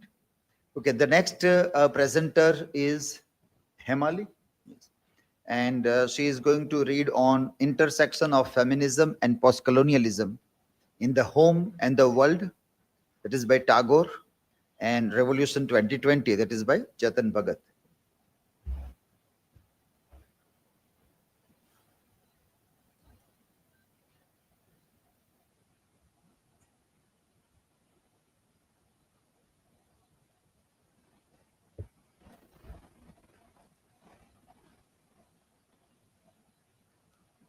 You share the screen, yeah, and then start. Share the screen. Present, click present. Share screen. Entire screen. Yeah.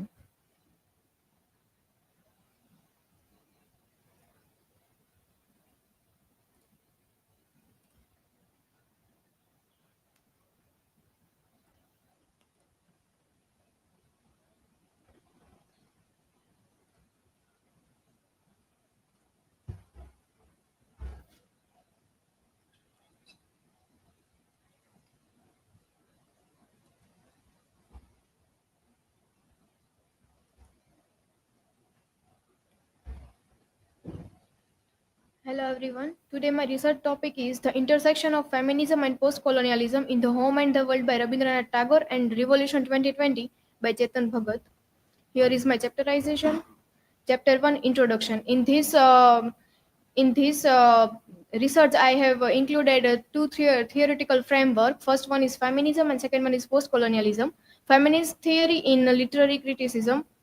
Literature constructs or challenges gender roles and female agency. In the home and the world, Bimla is drawn into nationalism but remains a symbol rather than an active participant. In Revolution 2020, artists' ambitions are limited by patriarchal expectations despite modern progress.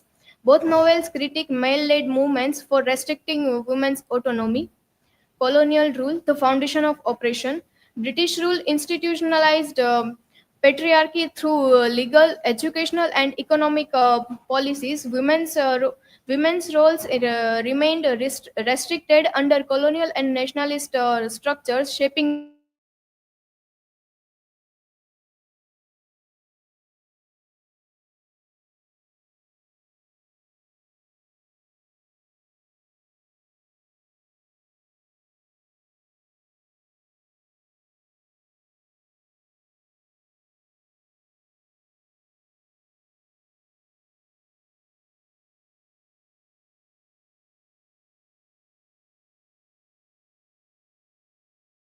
Postcolonialism,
Sir. Hmm? Start. Share the screen.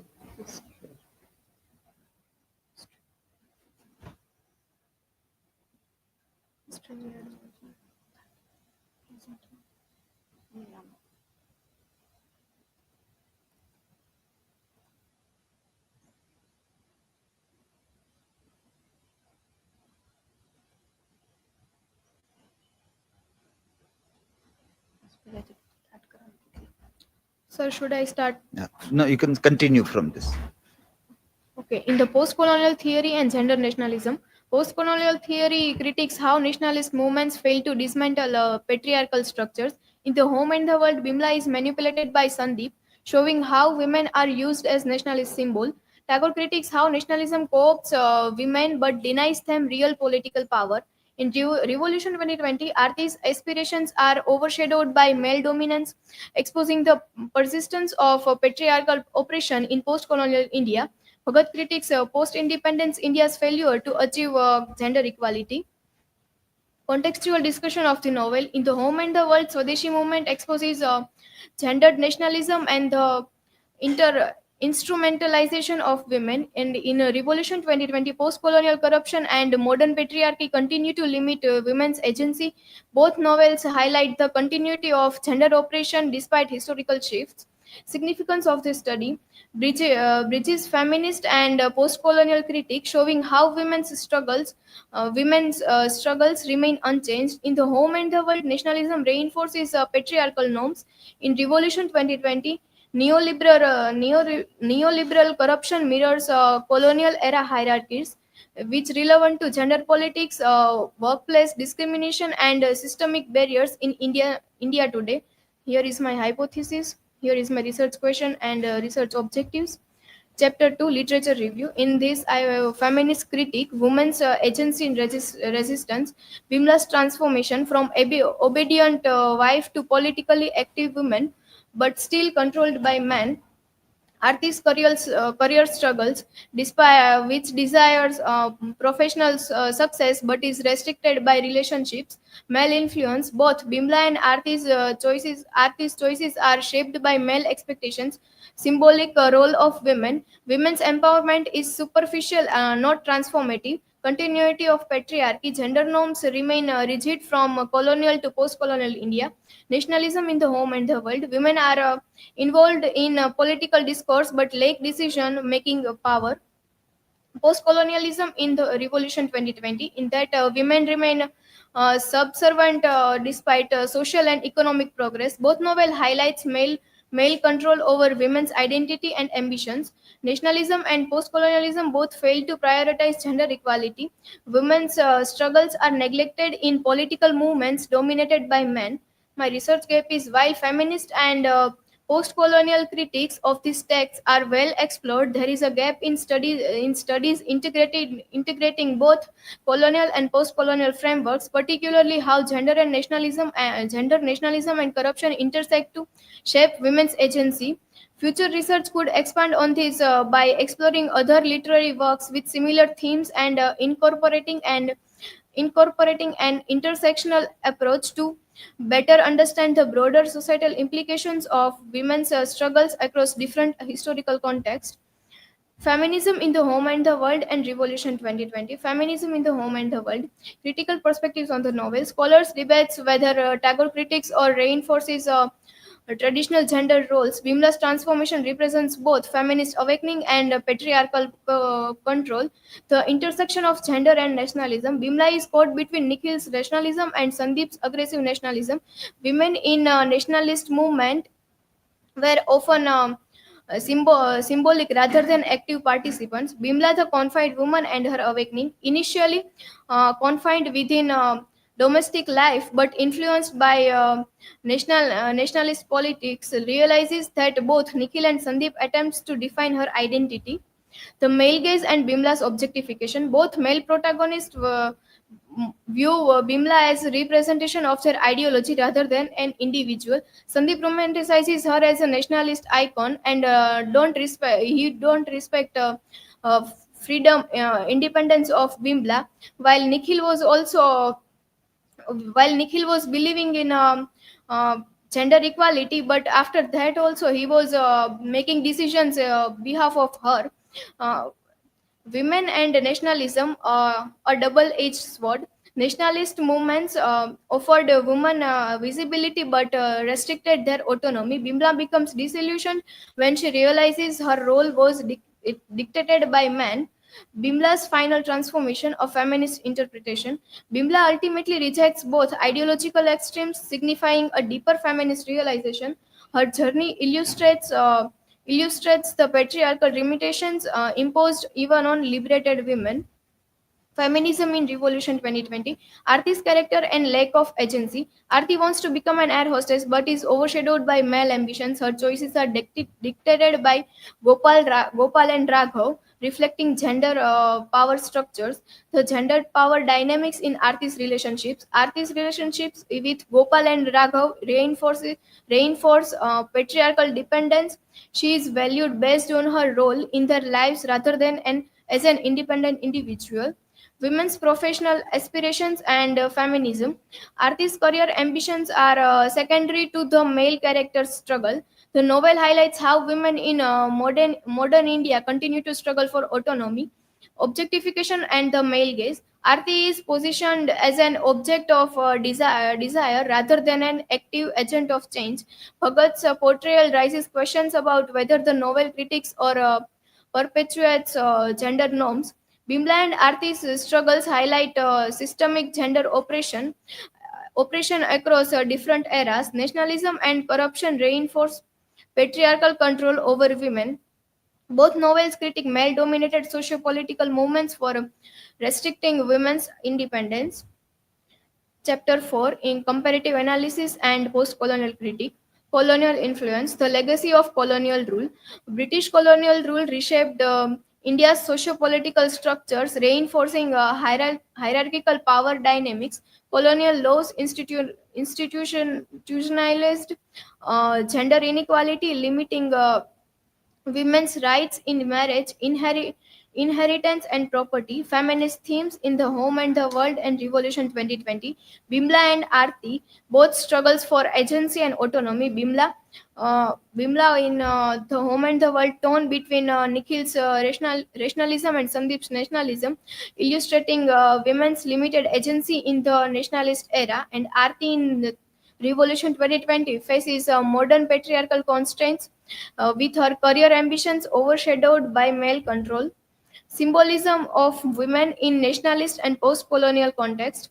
Bimla symbolizes the nation, reflecting India's internal ideological conflicts, while Arti's role mirrors post-colonial India's gendered struggles caught between corruption and idealism, feminist awakenings, and resistance to patriarchy.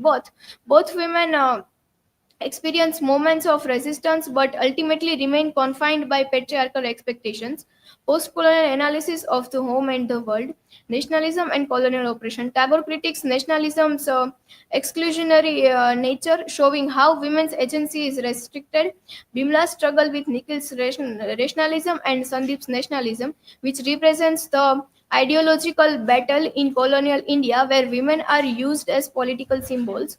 Tagore's critique of nationalism, which warns against blind allegiance to nationalist ideals, which often mirror colonial hierarchies. Post-colonial analysis of Revolution 2020, systemic corruption and colonial bureaucratic legacy. Bhagat critiques post-independence India, showing how corruption replicates colonial system. Gopal's moral decline symbolizes the failure of post-colonial leadership where economic success is tied to corruption. Bhagat's critique of political and social structures explores how modern governance is shaped by colonial era inequalities, reinforcing elitism and gendered power. Comparative post-colonial analysis, nationalism and systemic corruption. In the home and the world, nationalism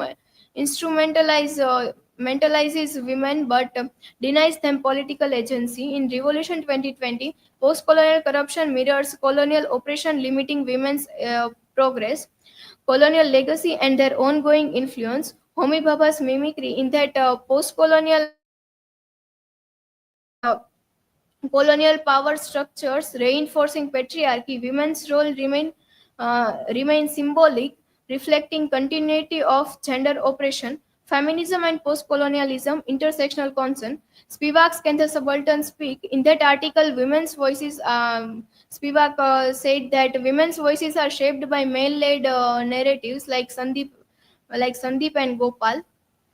Bimla and Aarti's struggle for agency overshadowed by male ambitions. Nationalism and post-colonialism fail to prioritize gender equality. Colonial hierarchies persist, restricting women's independence in different eras. Chapter 5 Conclusion. Summary of key findings. Both novels highlight gender oppression across historical and political contexts.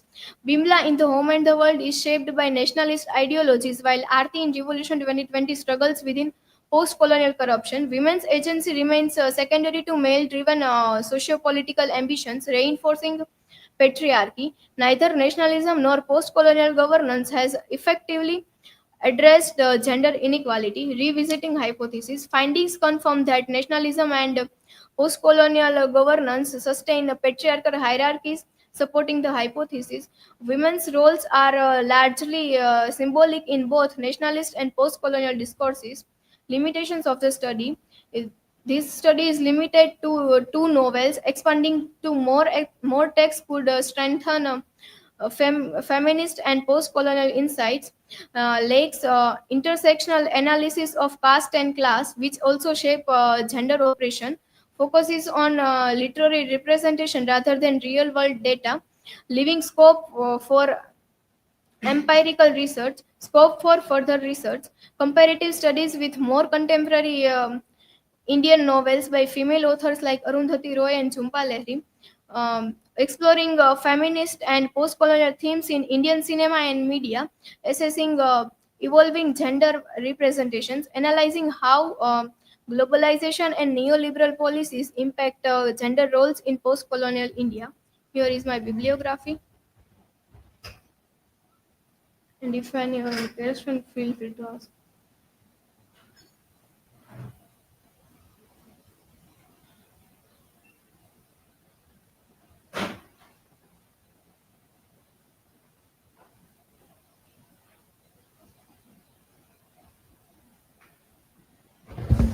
So, Hemali, my question is: could caste and class analysis provide a more intersectional perspective on gender oppression in this text?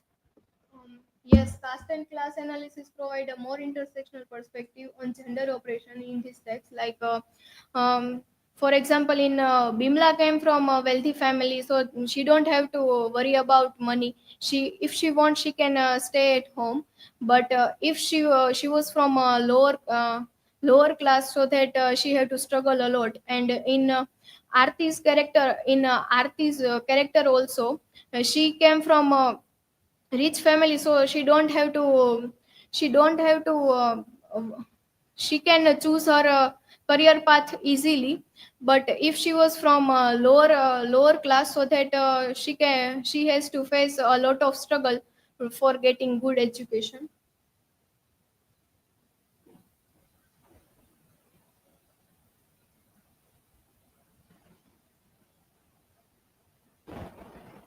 Emily, how do you think adding works by female authors will change this analysis?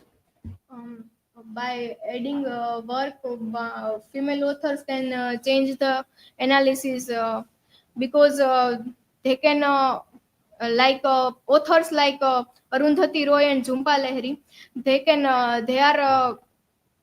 they are focusing on more active character of women rather than passive figures. And we can take example of Arundhati Roy is the god of small thing, and Ministry of Utmost Happiness, and also Jhumpa Lahiri is the namesakes.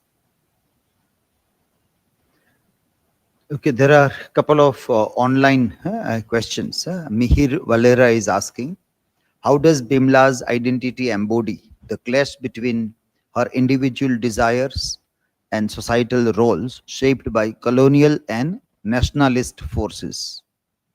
And another question is also there from a PhD scholar Dhwani Rajyaguru. The gender power dynamics, which you have mentioned, in that context, she's asking, do they reinforce or challenge traditional norms and patriarchal mindset of post-colonial era, especially in today's society? How? So answer to these questions in the comment, both. And earlier also, Anjana Patel is reminding again the answer. So who was to give? Yes. So be quick in giving to the answers which are asked by the online audience here. And Hemali, even in your case, we suggested you comparative. You do, then you have to use comparatist, but you are not mentioning anybody's names. We have studied articles. So what is the purpose of studying articles, which we have done earlier, so that you can use them in the research work? That's why we completed comparative studies and translation earlier, so that those articles can be used in your literature review. And we suggested that on the day of workshop also, but that is still not happening here. And all other things that we have told to other people, the same things are missing here also. So you need to see that lots of work is required here still in completing or giving a proper shape to your dissertation. The flow and other things are not up to the mark. Okay, next presenter is the last one for today. Maya is going to make a presentation, and that will be on Disillusionment and the American Dream, a comparative study of The Great Gatsby and Death of a Salesman.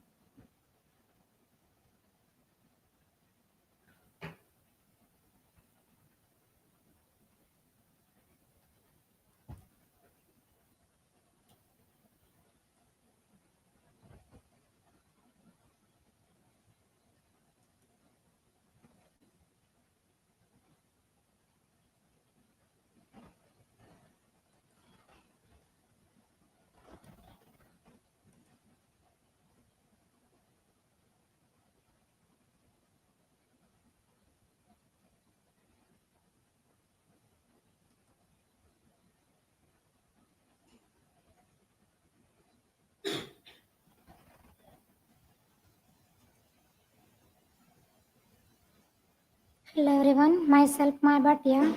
This is my dissertation presentation on Disillusionment and the American Dream, a comparative study of the Great Gatsby and Death of Salesman. This is my personal information. Table of content. Let's start chapter 1, Introduction. Definition and origins of the American Dream. The concept of the American Dream is deeply embedded in American culture and history, originating from the belief in individual freedom, success, and upward social mobility.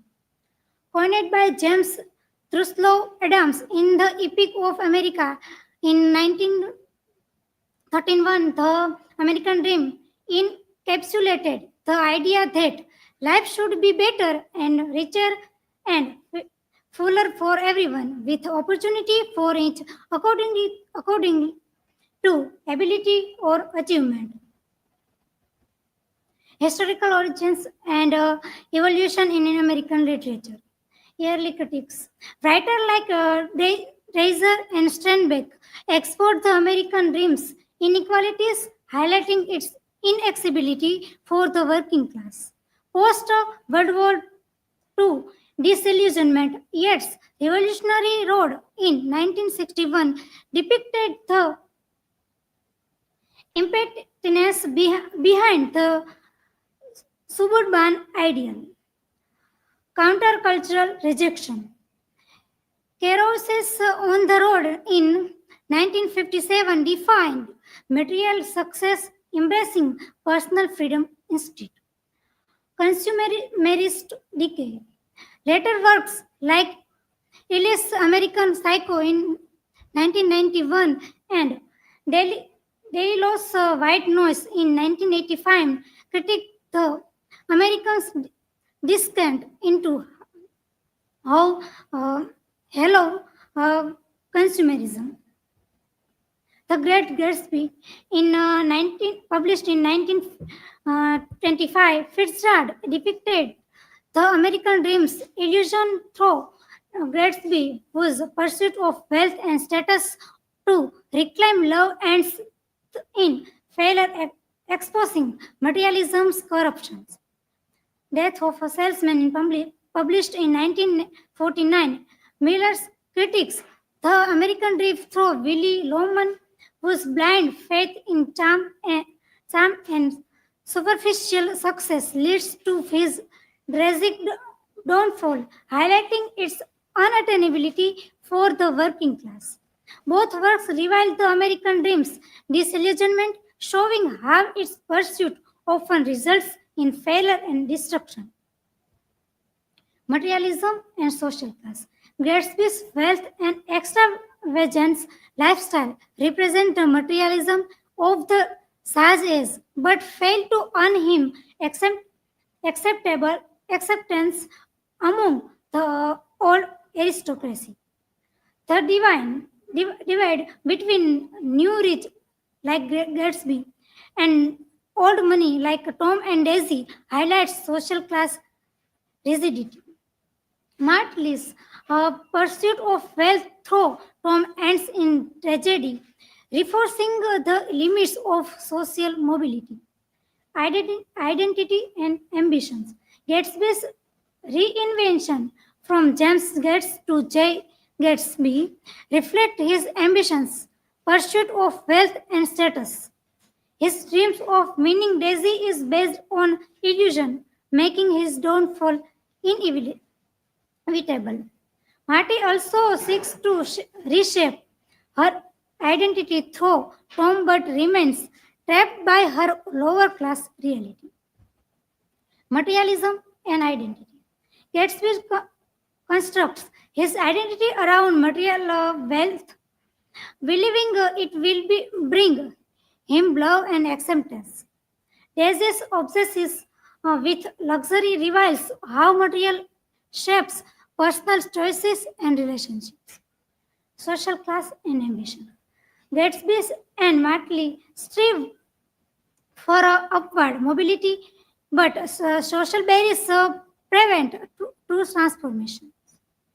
Their tragic fates expose the illusion of the American dream and the consequences of blind ambition. This is my hypothesis. The American dream is portrayed as an unattainable ideal with societal barriers, personal force, and symbolism highlighting disillusionment, failure, and moral defeat. This is my research question. This is my objectives. Let's start chapter 2, literature review. American Dream and its historical context. An analysis traces the origins of the American Dream to James Truslow Adams, the Epic of America in 1931, and discuss its role in shaping American identity. Characters analysis and American Dream. J. Gatsby. His relentless pursuit of wealth and Daisy represent an idealist yet ultimately doomed version of the dream. Tom and Daisy Bushnell. Their wealth and status make them indifferent to Gatsby's struggle, highlighting the illusion of social mobility. Marta Wilson. His affair with Tom reflects a desire for material success but leads to her downfall. Psychiatric perspective. Gatsby's ambition is driven by his ego and superego, leading him to reinvent himself in pursuit of his dream. The The dream as an illusion. Gatsby's failure demonstrates the limitations of the American dream, especially when built on illusion and attainable ideals. The Great Gatsby, the American dream as an illusion corrupted by materialism. Illusion of success. Fitzgerald portrays the American dream as attainable using Gatsby's story to highlight how material wealth does not equal of to fulfillment. Pursuit of wealth and status. Gatsby's self-made success gained through illegal means is driven by his desire to win back disillusionment, his belief that money can buy love and social acceptance proves to be an illusion. Symbolism of the green light. The green light represents Gatsby's dream, always visible yet perpetually out of reach, symbolizing the unattainability of the American dream. Moral degradation. The novel critiques the moral decay of social wealth and status override integrity and emotional connections, as seen is in the selfish actions of Daisy and Tom Usman. Tragic outcome. Gatsby's downfall is to illustrate how the American dream, when based on materialism and nostalgia, leads to personal ruin rather than success. Death of a salesman, the psychological burden of failure in a capitalist society. Willy Loman's misguiding dream. Unlike Gatsby, Willie does not seek wealth but rather social validation and respect. He believes that being well ensures success, ignoring hard work and changing economic realities. Illusion and collapse. Willie clings to past successes and unrealistic hopes for his son Beef, leading to psychological distress and hallucinations. His inability to accept reality result in his emotional and financial downfall. The tragic hero. Willie is a modern tragic hero, represents the struggles of the working class man, emphasizing how capitalism devalues individuals once they are no longer profitable. Family and social expectations. His obsession with success damages his family relationship, especially with Beef, who refuses to conform to his father's proud ideals. The hollow dreams. Willie's suicide intended to secure financial stability for his family highlights the tragic futility of his lifelong pursuit of success. Comparative analysis theme of identity, class struggle, and morality. Wealth and social class. Gatsby seeks acceptance in the elite or old money class but remains an outsider, while Willie from the struggling middle class never achieves financial stability. Both fail because they misunderstand the true nature of success. Illusion versus reality. Both protagonists live in illusions. Gatsby believes he can rewrite the past, while Willie refuses to accept his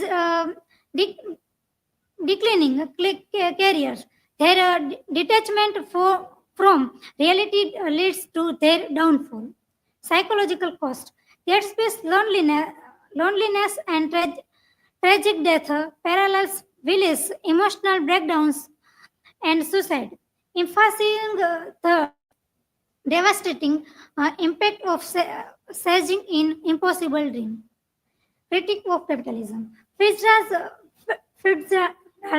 critiques a society where material wealth does not guarantee happiness, while Miller exposes how capitalism discards those who can no longer contribute to the economy. My research gap. Most studies focus on the American dream as an illusion in both texts, but few analyses the psychological impact of disillusionment on a different generation. Gatsby versus Willy Loman versus Beef. Chapter 3: Disillusionment and the American Dream in the Great Gatsby. Gatsby's pursuit of wealth and love as an illusion. Gatsby strives to attain wealth and social status to reunite with Daisy, believing that money will restore their past love. He earns money through illegal means and through lavish parties, hoping to attract Daisy's attention. However, Daisy is portrayed as materialistic and ultimately chooses social stability over love. His illusion collapses when Daisy, after rekindling their romance briefly, ultimately rejects him. Social class barriers and the unattainability of the American dream. Gatsby, despite his wealth, remains an outsider to the old money elite, proving that class barriers persist. The upper class, represented by Tom and Daisy, prioritizes social status and wealth over genius relationships. Gatsby's tragic and reflect the American dream is false. Promise that hard work alone can lead to success. Marxist critique Gatsby's alienation and commodification of love. The novel critiques capitalism's impact on human relationships where love is commodified. Daisy chooses Tom over Gatsby, not because of love, but due to financial securities. Gatsby himself is alienated, believing he can purchase love only to realize the upper class sees him as disposable. Lucas Marx's perspective highlights how social structures and capitalism alienate individual and distort relationships. Chapter 4: The Unattainable Dream, the Death of Aspiration in the Death of a Salesman. Willy Loman's blind faith in superficial success. Willy Loman's belief in success is rooted in being well liked rather than in hard work and skill. He constantly tells his sons, Beef and Happy, that personality and popularity are the key to achieving the American dreams. However, this blind faith in superficial qualities rather than actual competence leads to his downfall. His failure to recognize the changing nature of success leaves him unable to adapt, causing a deep existential crisis. The psychological toll of failure and existential crisis. His failure to achieve his dreams take a severe psychological toll on him. He is trapped between the past and future, constantly recalling memories and daydreaming about success that never materializes. His inability to cope with reality leads to delusion, despair, and ultimately suicide. His mental deteriorations is a reflect of the materialistic society that values profit over individual well-being. Symbolism: the rubber house, stocking, and the American West. Rubber house, a symbol of Willis' suicidal thoughts. It represents his growing despair and the financial burden he feels he has placed on his family. Stockings, a reminder of Willis' fidelity and the guilt that strains his relationship with his wife Linda. The American West represent an escape from capitalist exploitation, which sees the open lands as a place of freedom in contrast of the suffocating consumerist world his father inhabits. Marxist critiques capitalist exploration and commodification of human life. The place critics capitalism's dehumanizing effects. Willie is a victim of a system that values individuals only for their economic contributions. His worth is determined by his sales performance. And when he is no longer productive, he is discarded. His employers' lack of empathy under sources how capitalists commodifies human life, reducing people to mere tools for profit. His aligns with a Marxist critique of how labor is and exploited under capitalism. Last chapter conclusion. Both Gatsby and Willy Lomas are victims of a deeply flawed system. Highlights that both Jay Gatsby and Willy Loman pursues the American dream with dedication, but societal barriers and systematic flaws contribute to their downfall. Gatsby, despite his wealth, is never fully accepted by the old money elite, while Willy is discarded by a capitalist system that value profit over loyalty. Both are victims of society that place unrealistic expectations on individual while denying them the means to fulfill them. Their tragic downfalls highlight the contradictions in the pursuit of success. Emphasizing that Gatsby and Willie are doomed by their unwavering belief in a dream that is ultimately unattainable. Gatsby's romantic idealism and obsessive with claiming that the past blind him to reality, while Willie's outdated values about success prevent him from adapted to changing economic conditions. Their tragic endings, Gatsby's murder and Willie's suicide,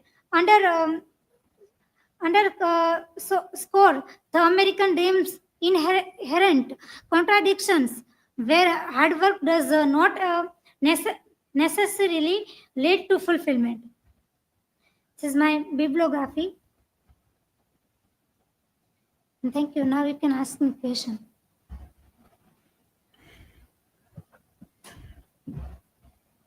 Okay. Maya, you need to still understand. Comparative study, same text, same kind of novels you are plays you are taking. One is a play, another is a novel. Both from American literature, both in English language, both speaks about the same theme. Now, in that way, how can you compare? If you have attended the classes of comparative studies, we have time and again talked about this, that what to compare, what cannot be compared. But you don't attend the classes regularly. Then what happens? You don't know the basic difference, and you don't study the articles. Articles, by reading, you can never understand. You have to attend the classes and try to take lots of pain in understanding. In all these schools, German school of comparison, French school of comparison, we were time and again talking that there should be a difference of a nation, difference of language, difference of culture, Then you compare something. Here, the same country, same language, same idea about American dream, same disillusionment. Then what is the purpose of comparison? So remove the word comparative. Just say study of this. These are very fundamental things which we have discussed, but quite surprised to see that you are not getting the point. Answers you give in the comment afterwards, and lots of other things are also there, like you are doing the presentation like in the MA, other assignments you are presenting, not as a research one. Okay? You can come and sit. So all in this entire group, we see that all of you need to do work. Where is Jatin? Where is he? Ask him to remain present here when the comments are given. You cannot keep on roaming anywhere. Earlier also he was absent. In the beginning also you were not there. Now also you are roaming out. When you have to attend, then you attend the things, everything. Don't keep on moving here and there. At least for few hours you have to sit, then you have to be there. At the end of the second year, we have to tell you all this thing is not fair. Even in any seminar, if you go, if you present a paper anywhere, you have to sit and attend up till last moment. And these are the things you have to learn. We see in seminars also people go, they read and then they start moving outside. Very bad impression you create about yourself if you don't complete the sessions properly in any of the national, international seminars when you are attending also. If you get these habits from here, you will do that there also. So all of you needs lots of work to be done. One, you are lacking research aptitude also. The mechanics of research also you are lacking. How to write for research also is missing. So that all you need to work. You have, I think, not attended classes properly. Most of you were most of the time remaining absent also.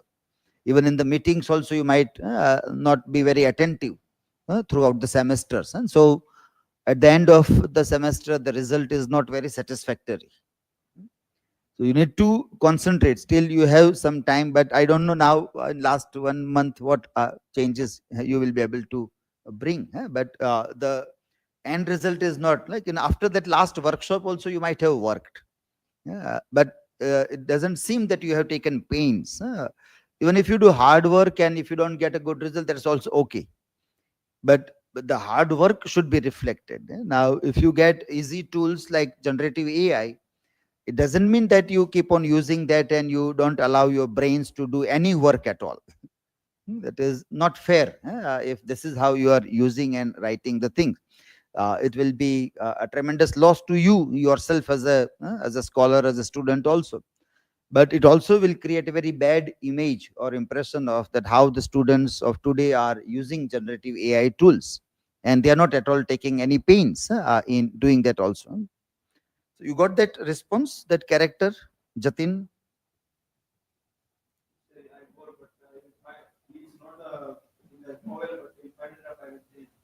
So how come that happens? That how it comes in this if there is no such thing?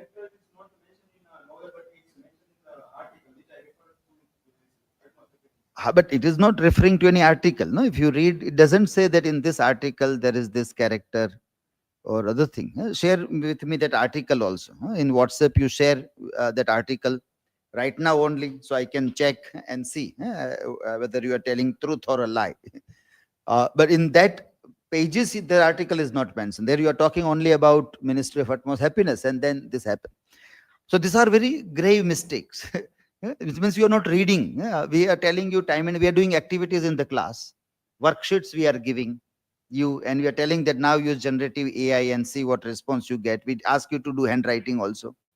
Why are we doing all these things? So that you do not make such mistakes when you are really performing. But if you remain absent in the class, if you don't do those activities, then you don't learn anything.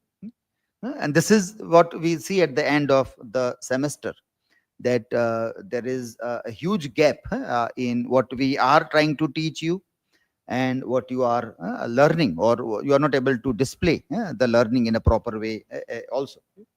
Yesterday we had good performance, but today in this session, it is not up to the mark. All of you need to rethink what you are doing as an MS student and what kind of work you are doing.